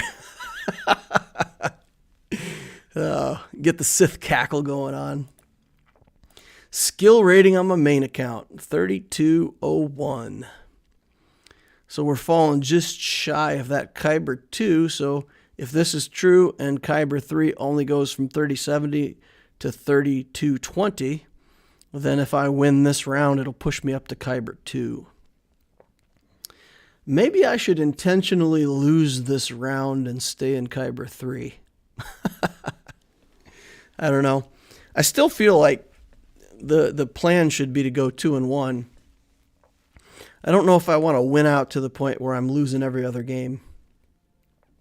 But we'll play it out. We'll see. Yeah, if you get 40, that'll put me at 2243 or something like that. 3243, and then I'll rise to Kyber 2. Interesting. TK says, if I had a moat with alligators, piranhas, and a drawbridge. No, just no. Castles are horrible to live in, super impractical, terribly cold. Well, old castles are. Yeah, but you'd build a modern castle. You'd build it with modern construction techniques and materials, and you'd actually make a modern version of a castle. You wouldn't live in one that had to have big holes in the wall for windows. Like the Tower of London or something. I had one more relic in my account than everyone else in my pod combined. So I'd really have to try to lose. So Graham had one more relic and then all 7 other people combined. That's fantastic. Hoovering the tower stairs is a pain. That's why you put it in an elevator. Definitely put it in an elevator in the tower. Not going to climb all those stairs. Yuck. Yeah. So no, I mean, it'd look like a castle on the outside, but it'd have all the modern conveniences on the inside. Fantastic. All right. Well, I just clicked off a Grand Arena, and that's where we're going. So let's get in there. Let's take a look at this Grand Arena. And let's look at our last round real quick against Don't Drink Drano. So it went pretty much as expected. We did hold with this Ray up front. He got battled it out and got stuck on the Ray. And then I think he got stuck on the Executor. So that was last round. This round, we're fighting against Finzalizer of the French Rebel Alliance. He's a Spice Freighter Navigator. So he's a cross between Star Wars and Dune. He's a Spice Freighter Navigator. That sounds like it's more from Dune than Star Wars.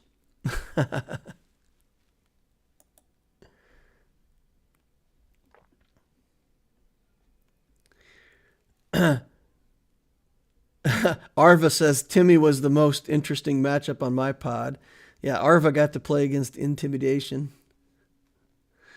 Yeah, Timmy did well against you, Arva. I gotta say, I was impressed with how well he did against you. Michael Seifert says, you hear of the JMK bug? I can't play the event without crashing. Michael Seifert, a guild mate of mine, had that as well. Crashed so often. What's that bug? I'm not aware of it, guys. So if you could tell me what it is and share it with the channel, then other people will know too, just in case. If they fight a JMK. All right, 2.6 in ships and 3.6 in characters for a total of 6.3. Inventory on ships looks like pretty much what you would expect. On the main account, we pretty much just go to the bottom nowadays and say, okay, we got Negotiator, Malevolence, Chimera, Radis. No Executor. But for sure he's got 4 fleets and a backup fleet and a cleanup fleet somewhere in there. But that definitely gives us the advantage. We're definitely going to put the Executor on defense. Basically, the JMK event just crashes the game for some people.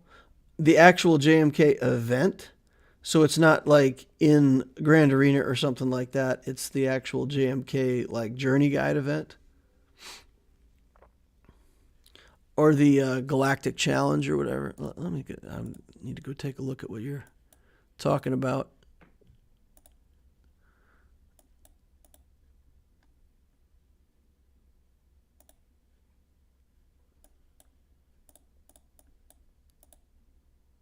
Huh. So you mean taking JMK into the JMK unlock stuff. Okay. All right. So the actual unlock stuff. I got you. Spice Freighter Navigator is the job Uncle Lars told Luke that his dad did. Ah, okay. All right.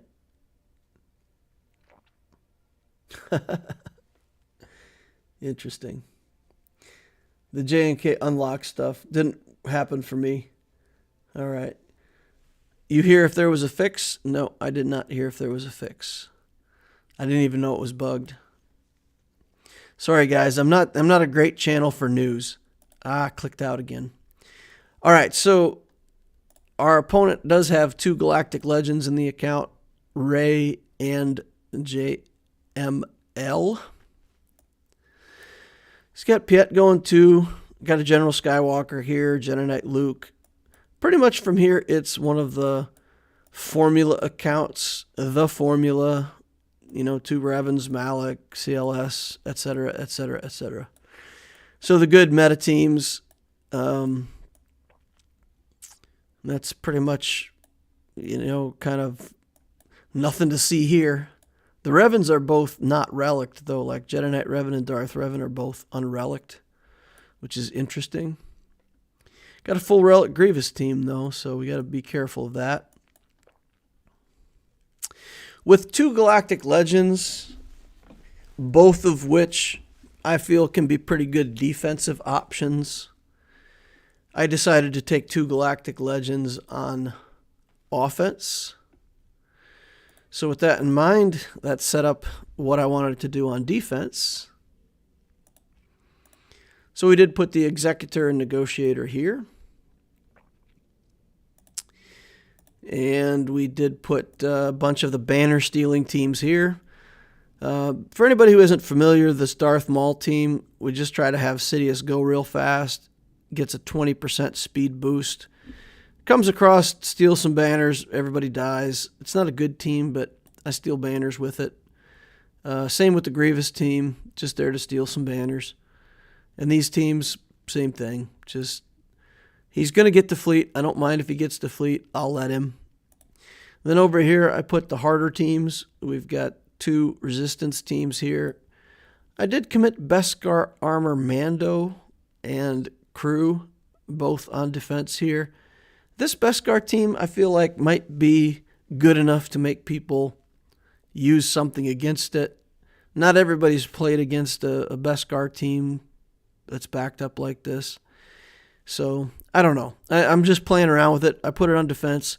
I find in a lot of battles that either I'm not using my Beskar Armor Mando, or I get to the end and I use him against a team that he's just like way overpowered for the team. I was trying to use him to kill Grievous, but I don't know. Just has not worked that way in a lot of Grand Arena battles. So we're throwing him on defense this time just to see what happens. Just to see what happens. I won't show you my back wall because my opponent may see this video and I don't really want him to know what's on the back wall. So we put a surprise back there for him. Maybe it's a good surprise. Maybe if it's a negative one if they play incorrectly against those front teams. He put Padme. We've got a bunch of relics here with the Relic 5, everything Relic 5 or better.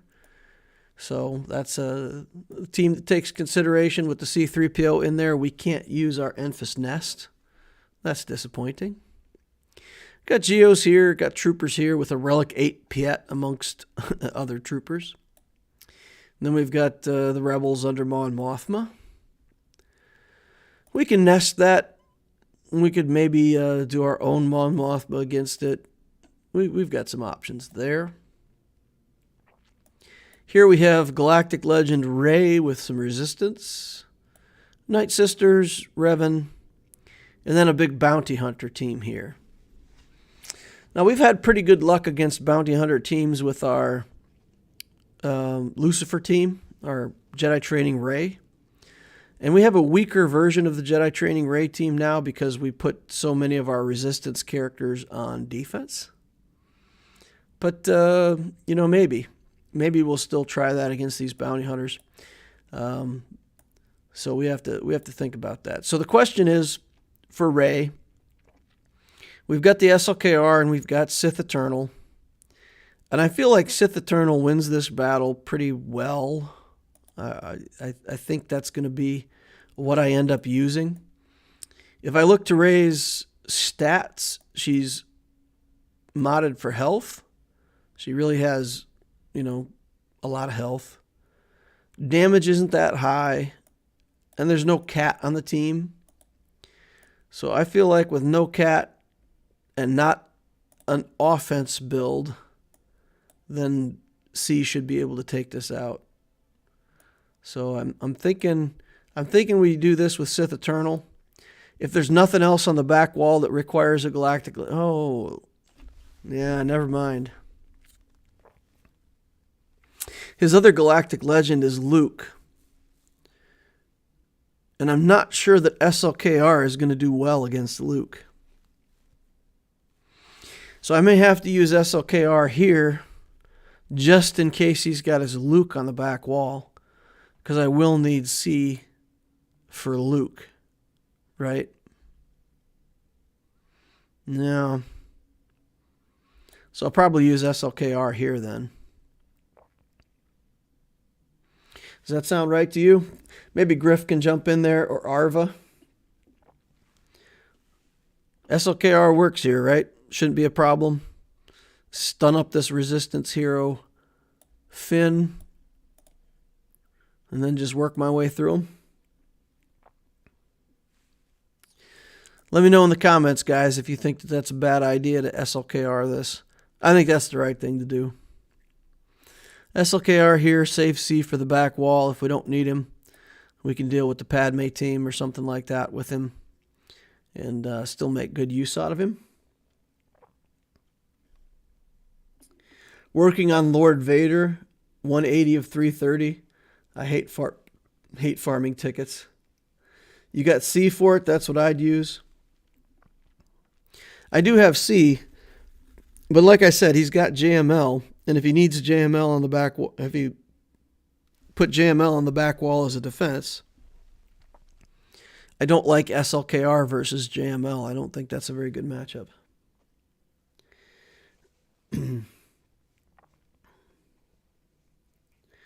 With a veteran Chewie, you should be able to SLKR it without much issue. I thought SLKR can handle Luke. You just got to stab 3 times during your first ult. Yeah, SLKR can handle Luke, but remember, I left Kylo Ren unmasked, and a bunch of the good First Order stuff is on defense. So my SLKR team on offense is kind of inferior. So I'm working with the some of the,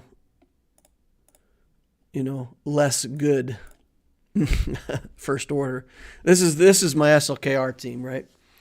So these 3 I like. The First Order officer is kind of lame, but that allows me to put together a good defensive team with Kylo Ren unmasked.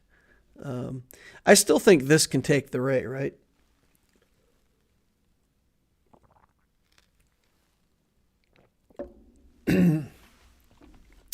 Yeah, I think this has got a better chance against Rey than it does against JML.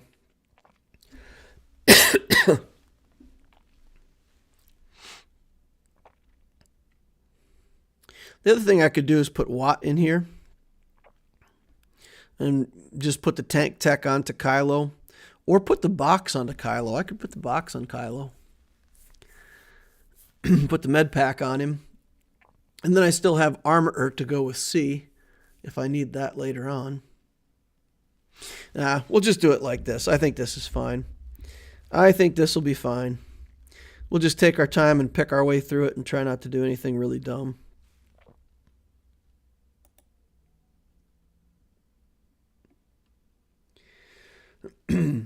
Definitely has a better chance. Should beat her as long as you control resistance hero Finn. That's what we're going to do. Let's get him under control right away. Okay. And then I actually think that what we're going to do is...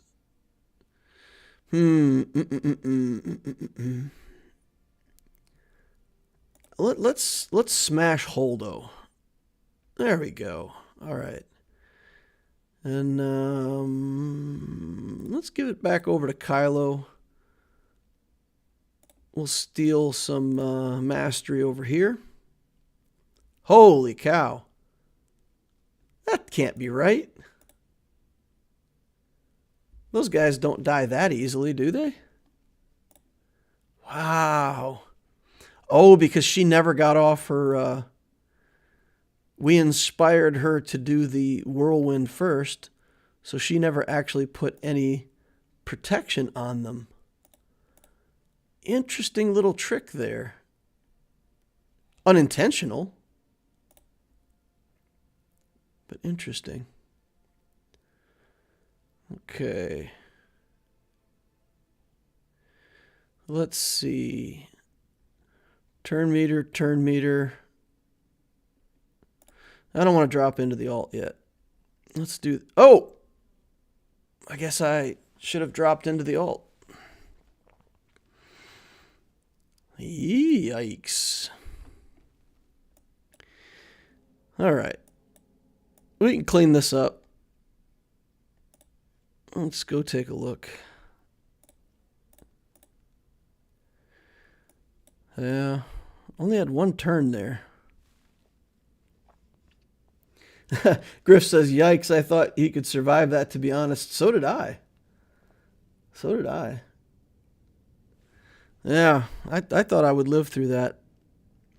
But I guess with only Kylo, yeah, if I had I would have lived if I had another character. That's the problem. I only had one character left. Yeah, I should have enough foresight to not do that.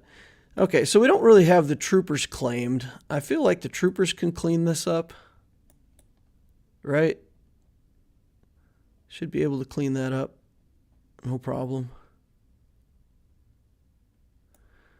Don't really want to throw away my troopers on this, though. 226,000 damage ult.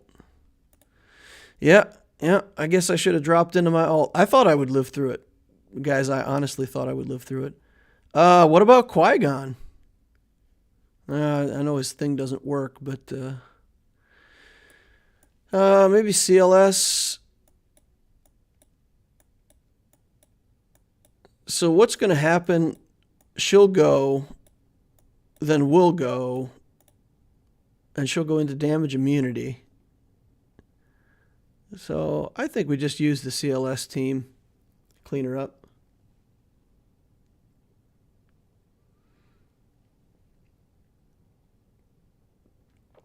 Be careful not to get caught in damage immunity.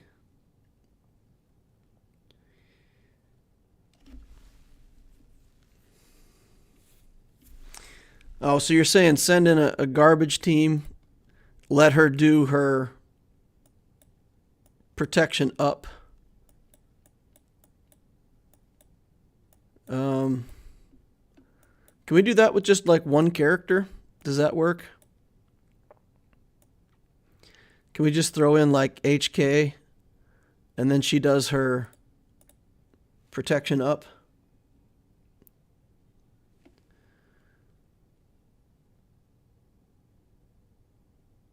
Okay. So that, well, I don't think that got her low enough, did it?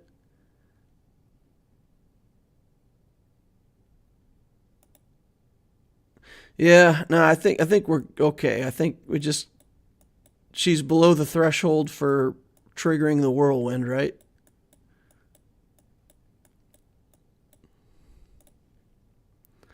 All right, let's get in there.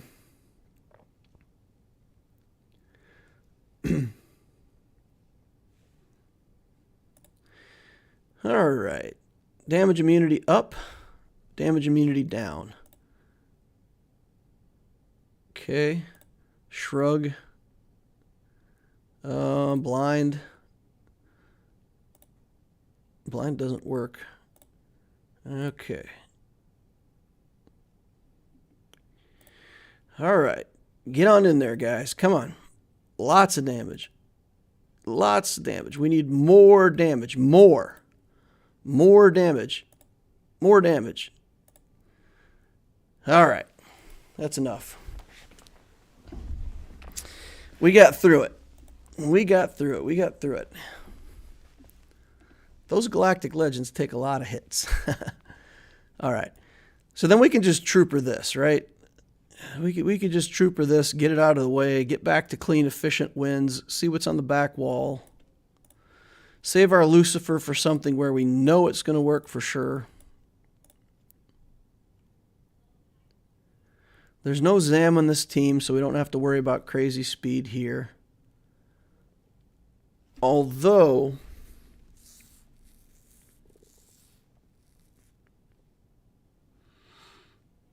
nope, if he's got gas on the back wall, we've still got C, so we don't have to save him off Gideon. All right, let's get in there. First things first, let's just get rid of his armor because it's a good thing to do. Link up ye old Dark Trooper. Target Cad Bane as the first victim of our attack. Go ahead, get a big hit on everybody. Now let's drain turn meter, kill Bosk. They all have a no turn meter. So much fun. Troopers, so easy. Anybody who doesn't have a trooper team? Yeah, I might want to think about making an Imperial trooper team. So good. There's always something big that they can beat, and they always get massive banners doing it. All right. This Jedi team looks semi-threatening. Not really, but you got to take something in to beat it, right? What do we think about Qui-Gon here? What do we think about Qui-Gon? I like it. I think we can just go in there, smash them up. We'll use Padme with the Bad Batch. Okay. I went by it. Where's my Qui-Gon team? Oh, it's all the way up top. I was messing around with that like all the way up top. Yeah, here's the Qui-Gon team. Here's the Qui-Gon team.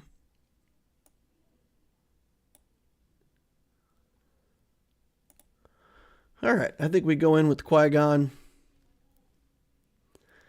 Crush these guys. And then what do we want to use against Night Sisters? Do we want to try Padme and Bad Batch against the Night Sisters? That might be a fun thing to try. All right, target Bindo. Get that Ahsoka smash going. So good. All right. Get this Bindo out of here. Is there a galactic legend present? Where did all my damage go? Why do I have no damage? Feels like I have no damage.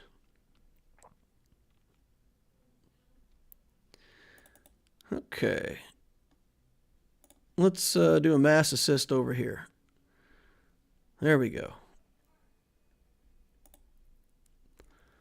Where did Savior go? You know what? No, I don't think so. Did I use Savior? Did Savior get popped the very first turn with Ahsoka's big hit? Is that why it didn't seem like that hit did as much damage? Did we actually pop Savior on the first hit of the game? We must have, because I didn't see it after that. Huh. All right.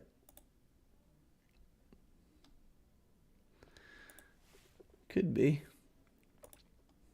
That feels like overkill, says Arva. Yeah, I've got a lot of overkill right now. I've got a lot of good teams and not much to fight against.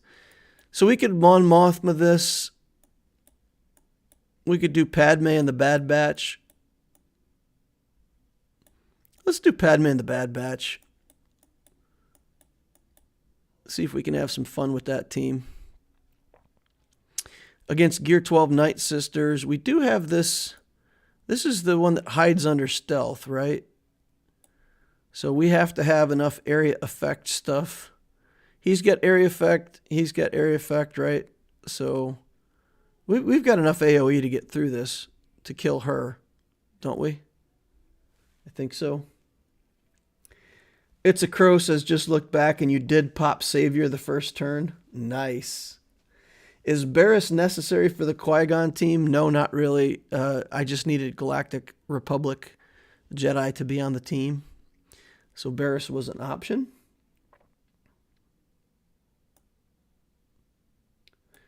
Just unlocked Treo today. Is it worth farming the trio for GAC? I think Trio is fantastic in GAC. I love them. I love them. I farmed them up. I relicked them all, and I've never regretted relicking those characters. All right, let's get down on our hands and knees here. Put some dazes on. we're just going to go ahead and put the protection up right away. All right, resist that plague. That's the way to go. Get the grenade off. I think we're just going to do a basic here. Kill this zombie at some point. All right, let's do this. Okay. Now let's get Daka low and out of here and dead. Come on now. Get back under stealth, everybody. Wrecker. Get some translation stacks going. We got zombie to kill again. All right. Oh, I thought we were going to get our first kill there. Get the zombie out of here again.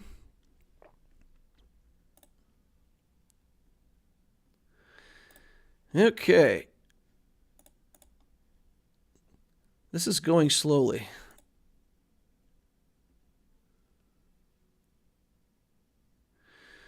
Get the dazes back on again.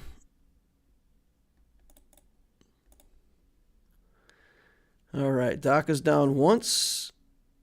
We'll get on the Night Sister Acolyte to try to get a quick kill here. Trigger the second instance of zombie. It might have been a bad choice picking this team because we're not getting enough damage here. Damage is not impressive. All right, get Daka out of here. Daka's got to go. Get her. Oh, that plague is going to stick. That's not good. Okay. Come on now.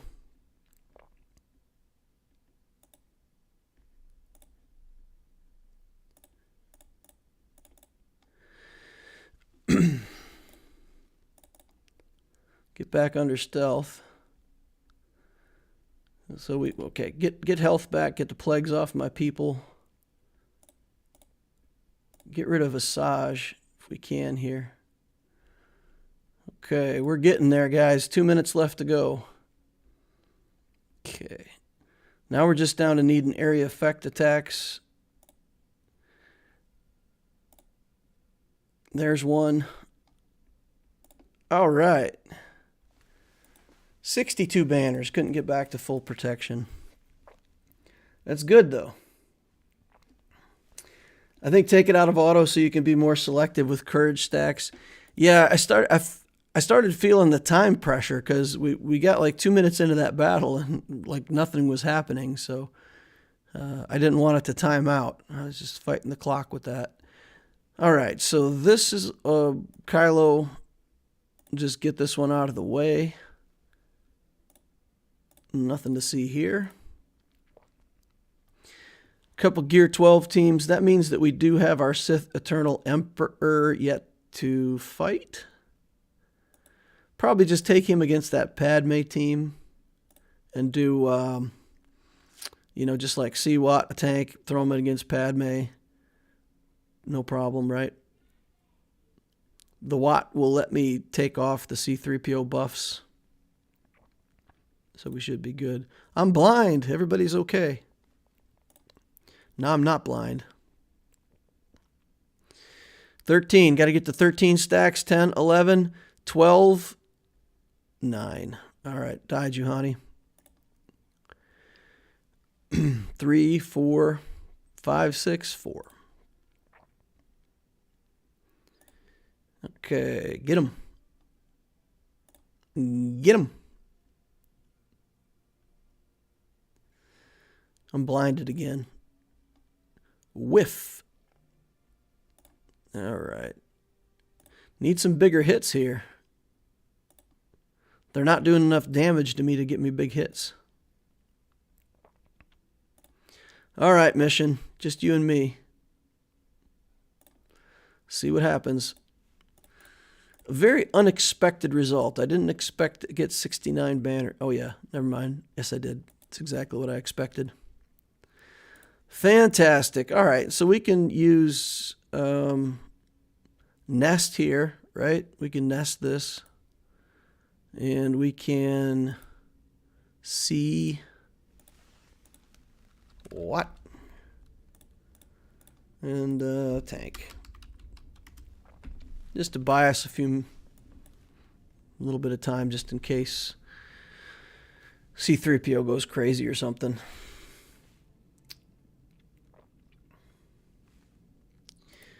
All right. You're attempting to enter a battle that is not full. I am aware. So we're just going to link up Kenobi and Anakin.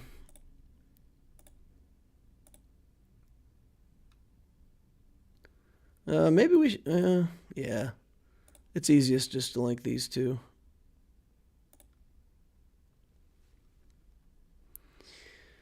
And they're Jedi, so we'll get to drain them real fast. All right, that tank. Doing his job. Look at him go.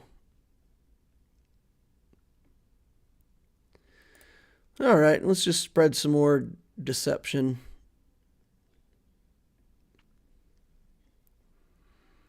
Okay. He bought time. Now we're into our ult. No need for what, we're set. Yeah, I don't know. I like the comfort and confidence of knowing that there's no risk.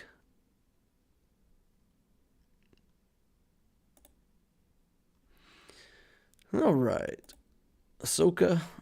With no Watt, you can get you can get hit pretty hard. Take a bunch of damage.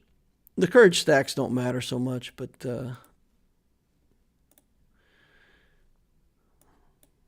let's see. Is Mon Mothma the right move here? I feel like it is.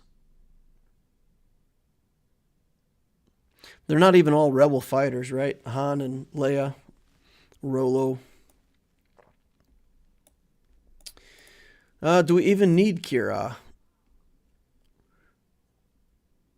I don't think anybody here hits hard enough to need Kira, right?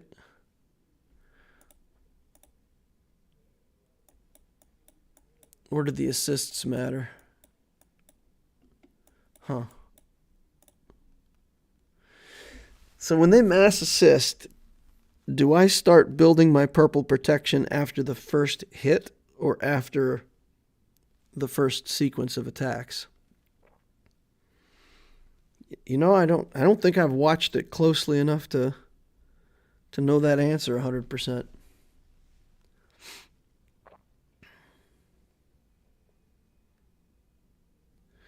Han has days on his basic. I can't imagine that he's got enough potency for it to matter, though, right? 53%. Yeah. You build purple after the first hit.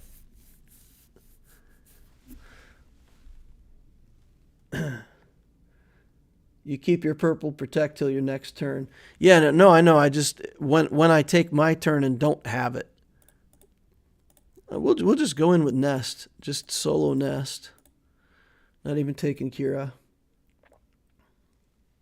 Each hit gives bonus protection sequentially. So just for the fun of it, we're gonna mess around with it here a little bit once.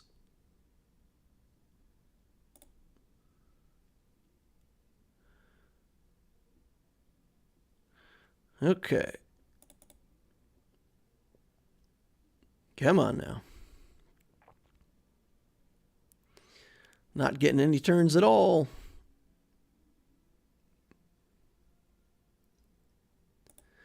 Okay, so after my turn, when I lose my bonus protection. Oh, so he did a counterattack and none of it matters. We're just going to target Biggs and kill him. I know Han is going to resurrect him and Mon Mothma is going to resurrect him, but we're going to kill him first and try to get the resurrect out of Mon Mothma. And then we'll kill Han.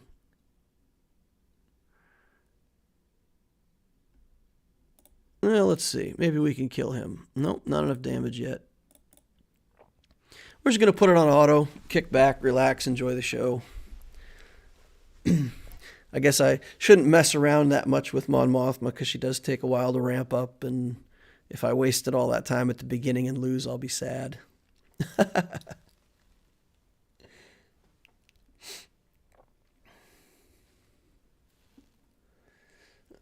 Wiggs hits pretty hard.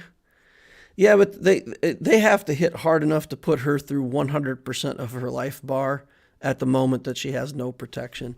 And I don't see that happening. Do not see that happening. All right. We just need to get in an exchange with Biggs. That's always to our advantage. All right. Now we got out of Mon Mothma. Maybe we kill Han next.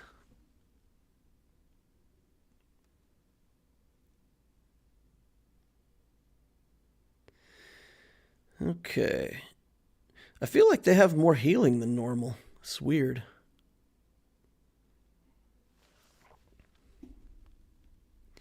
We're getting ramped up, though. We're starting to hit pretty hard.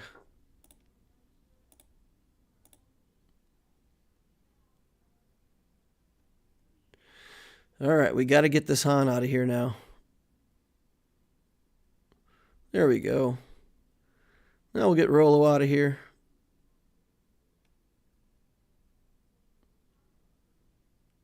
Seems like a good next target.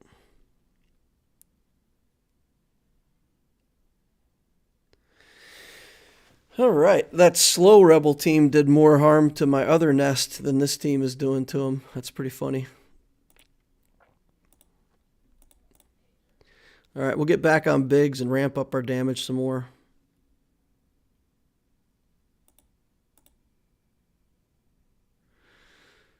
Okay.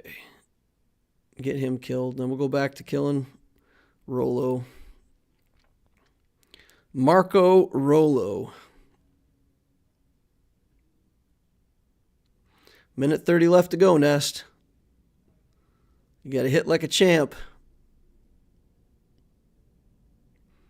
They got their defense penetration up now. Scary times.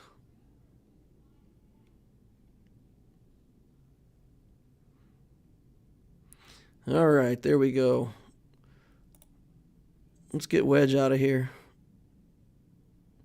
Minute left to go.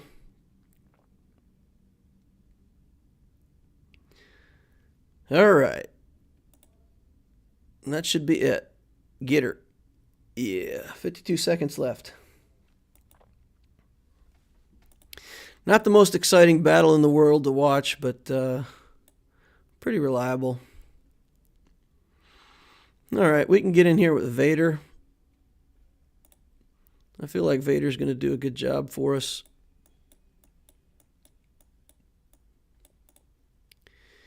Don't think we need... do we need him? Do we need Thrawn or not? I don't think we do. Not against Gear 12 Geos. Not against Gear 12. One relic, Gear 12. I'm going to call Spy. I'm not going to try to kill the Geo Brute Alpha. We're going to call the Spy.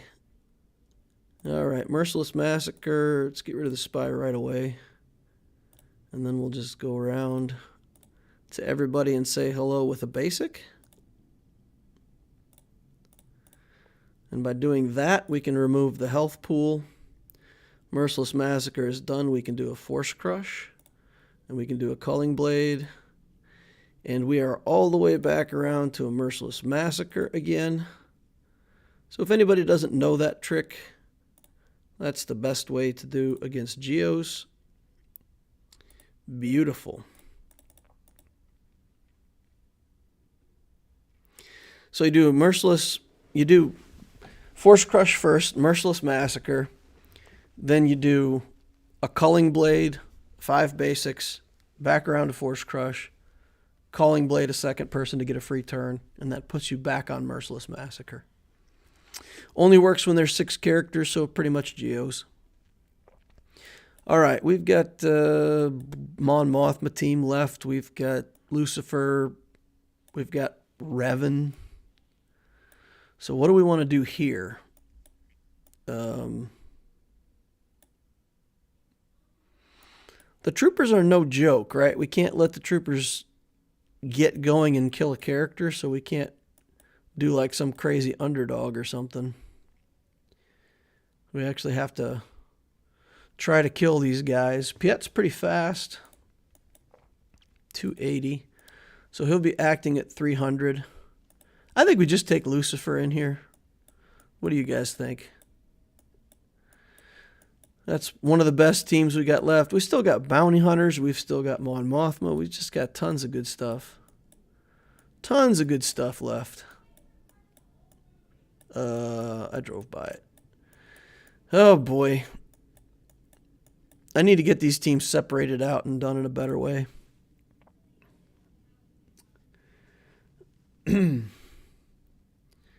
All right.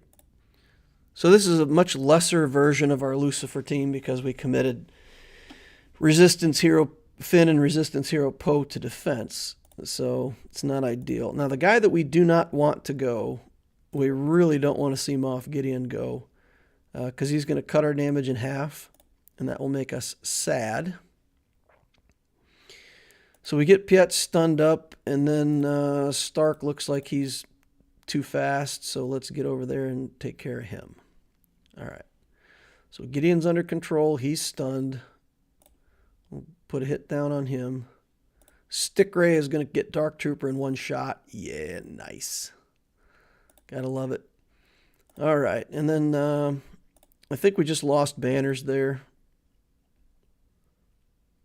And without Resistance Hero to get the banners back, then we're, yeah, interesting. No, that's without the banner recovery, this team is a little less. It's a little less. So it's 61 banner win. It's okay though. I mean, we could still kill stuff. Just lost banners that we didn't need to lose. We'll remember that for future battles. Ewoks. Let's, you know, Ewoks deserve a Jedi Knight Revan, at least. At least a Jedi Knight Revan.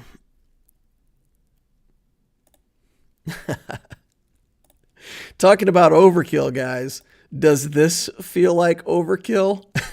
Jedi Knight Revan versus Ewoks? That's some serious overkill right there, guys. Overkill of the highest order. All right, pass this back around to Yoda. Dance over there. It should be 66. Zach says a bit overkill, to be honest. Just a bit. A bit. Normally I'd use Triumvirate against these guys. Oh, I was going to use Mon Mothma, but even a small crew can be a problem for Mon Mothma, right? If I don't do enough damage in one hit. I would hate to get stuck on a Gear 11 crew. I don't think I would, but I would hate to. How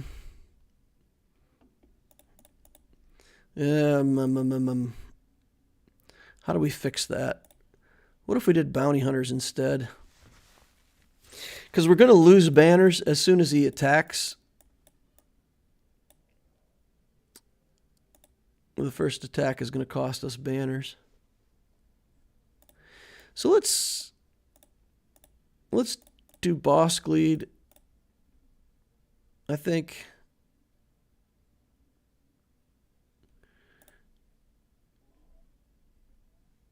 All right. Although Aura Lead, I like Aura Lead because then all they can attack is Bosk or Aura. We'll do Bosk. I think that gives us the best chance of getting full banners. Because Kylo Ren Masked is going to come across and he's going to, theoretically steal banners from us. So, let's just shoot him. Wow. See if we can take him out. Fantastic. All right, get in there. Okay. Let's try to get our contract off if we can. I don't think we're going to get the contract. Everybody will be dead by then. That's all right, though. I mean, we're not... We still look like we're 65 banners, right? I think so. 65. Bosk for banners. Yeah.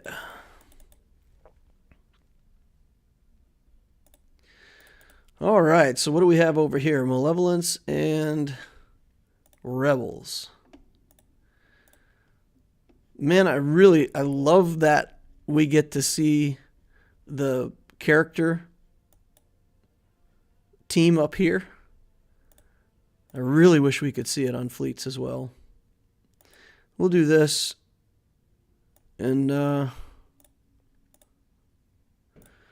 get on in there. My opponents hate me for my Relic 7 crew.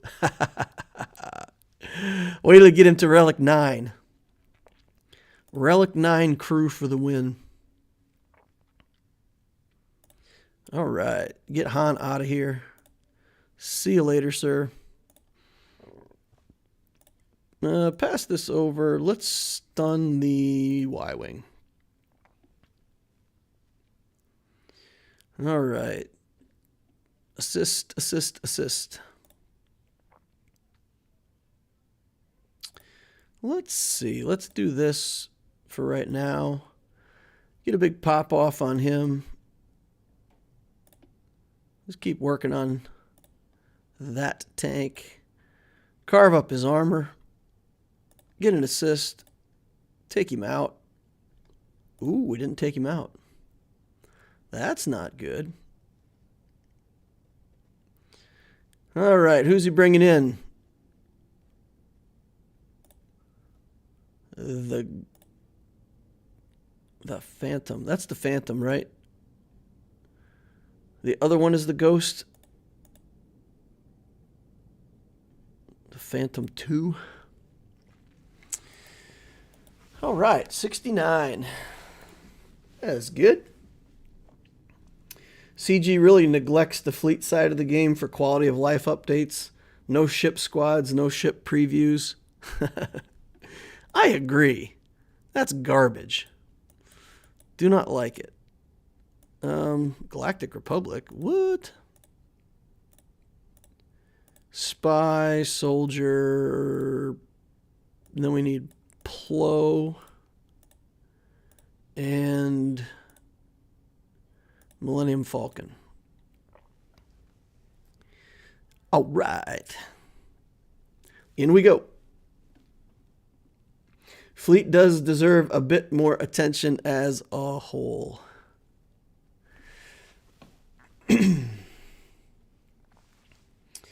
Let's see.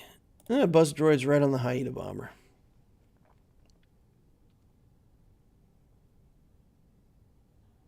All right, well. See what he does. Buzz droid's on my Hyena bomber. Let's stun him. Okay, stun there.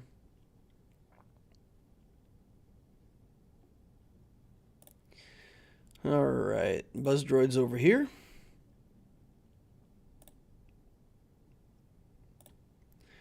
And then we're going to plow it up.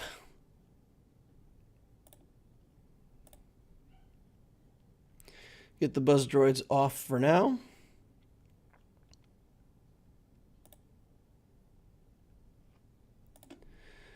All right.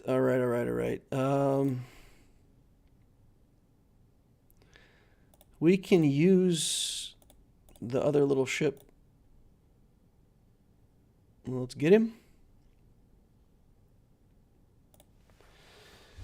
Okay. Carpet bombing. Get Buzz droids everywhere.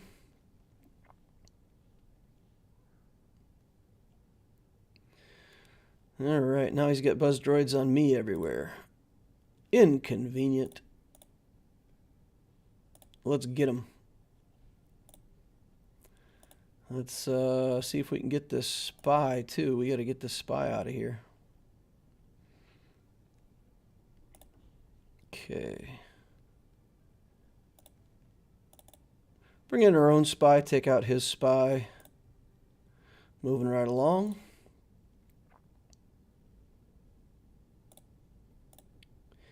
Get that out of here. Oh! His original vulture's still alive. I didn't realize that original vulture was still there. That's inconvenient. Alright. I thought we'd killed him. 63 banners. A little bit messy there at the beginning, but I probably should have brought my spy in instead of Plo there up front, but we got it. We worked it out. Finished it off. 1698. Missed 1700 because we dropped the Ray battle. That's all right. Everything else was a one-shot, right? Lost some banners, but I think everything else was a one-shot. All right, all right. Could have been more efficient with the Padme team, maybe. I'll have to gain my confidence with just using C against this team. I feel like it works, but man, I'm scared of that healing immunity and, you know, a bunch of damage coming out of that team. So with Watt, it's no big deal, right? Once you get Watt there, then you never worry about the healing immunity because you just remove it with the Watt buff. Nice work on the full clear, DL. Thank you very much. Yeah, we got a full clear. We didn't get as many lightsabers as I would like to have, guys. So if you could please, on your way out the door, remember to please, you know, stab the like button, pull out your lightsaber, slice it, dice it, carve it up, get it killed, get it out of here. I would hang out with you guys longer, but like I said earlier, my in-laws are here, and maybe we'll spend just a little more time with them before they hit the bed for the night and be polite, be a courteous host. So I'm going to sign it off here. Check out with you guys, and I'll catch you all in the next holocron.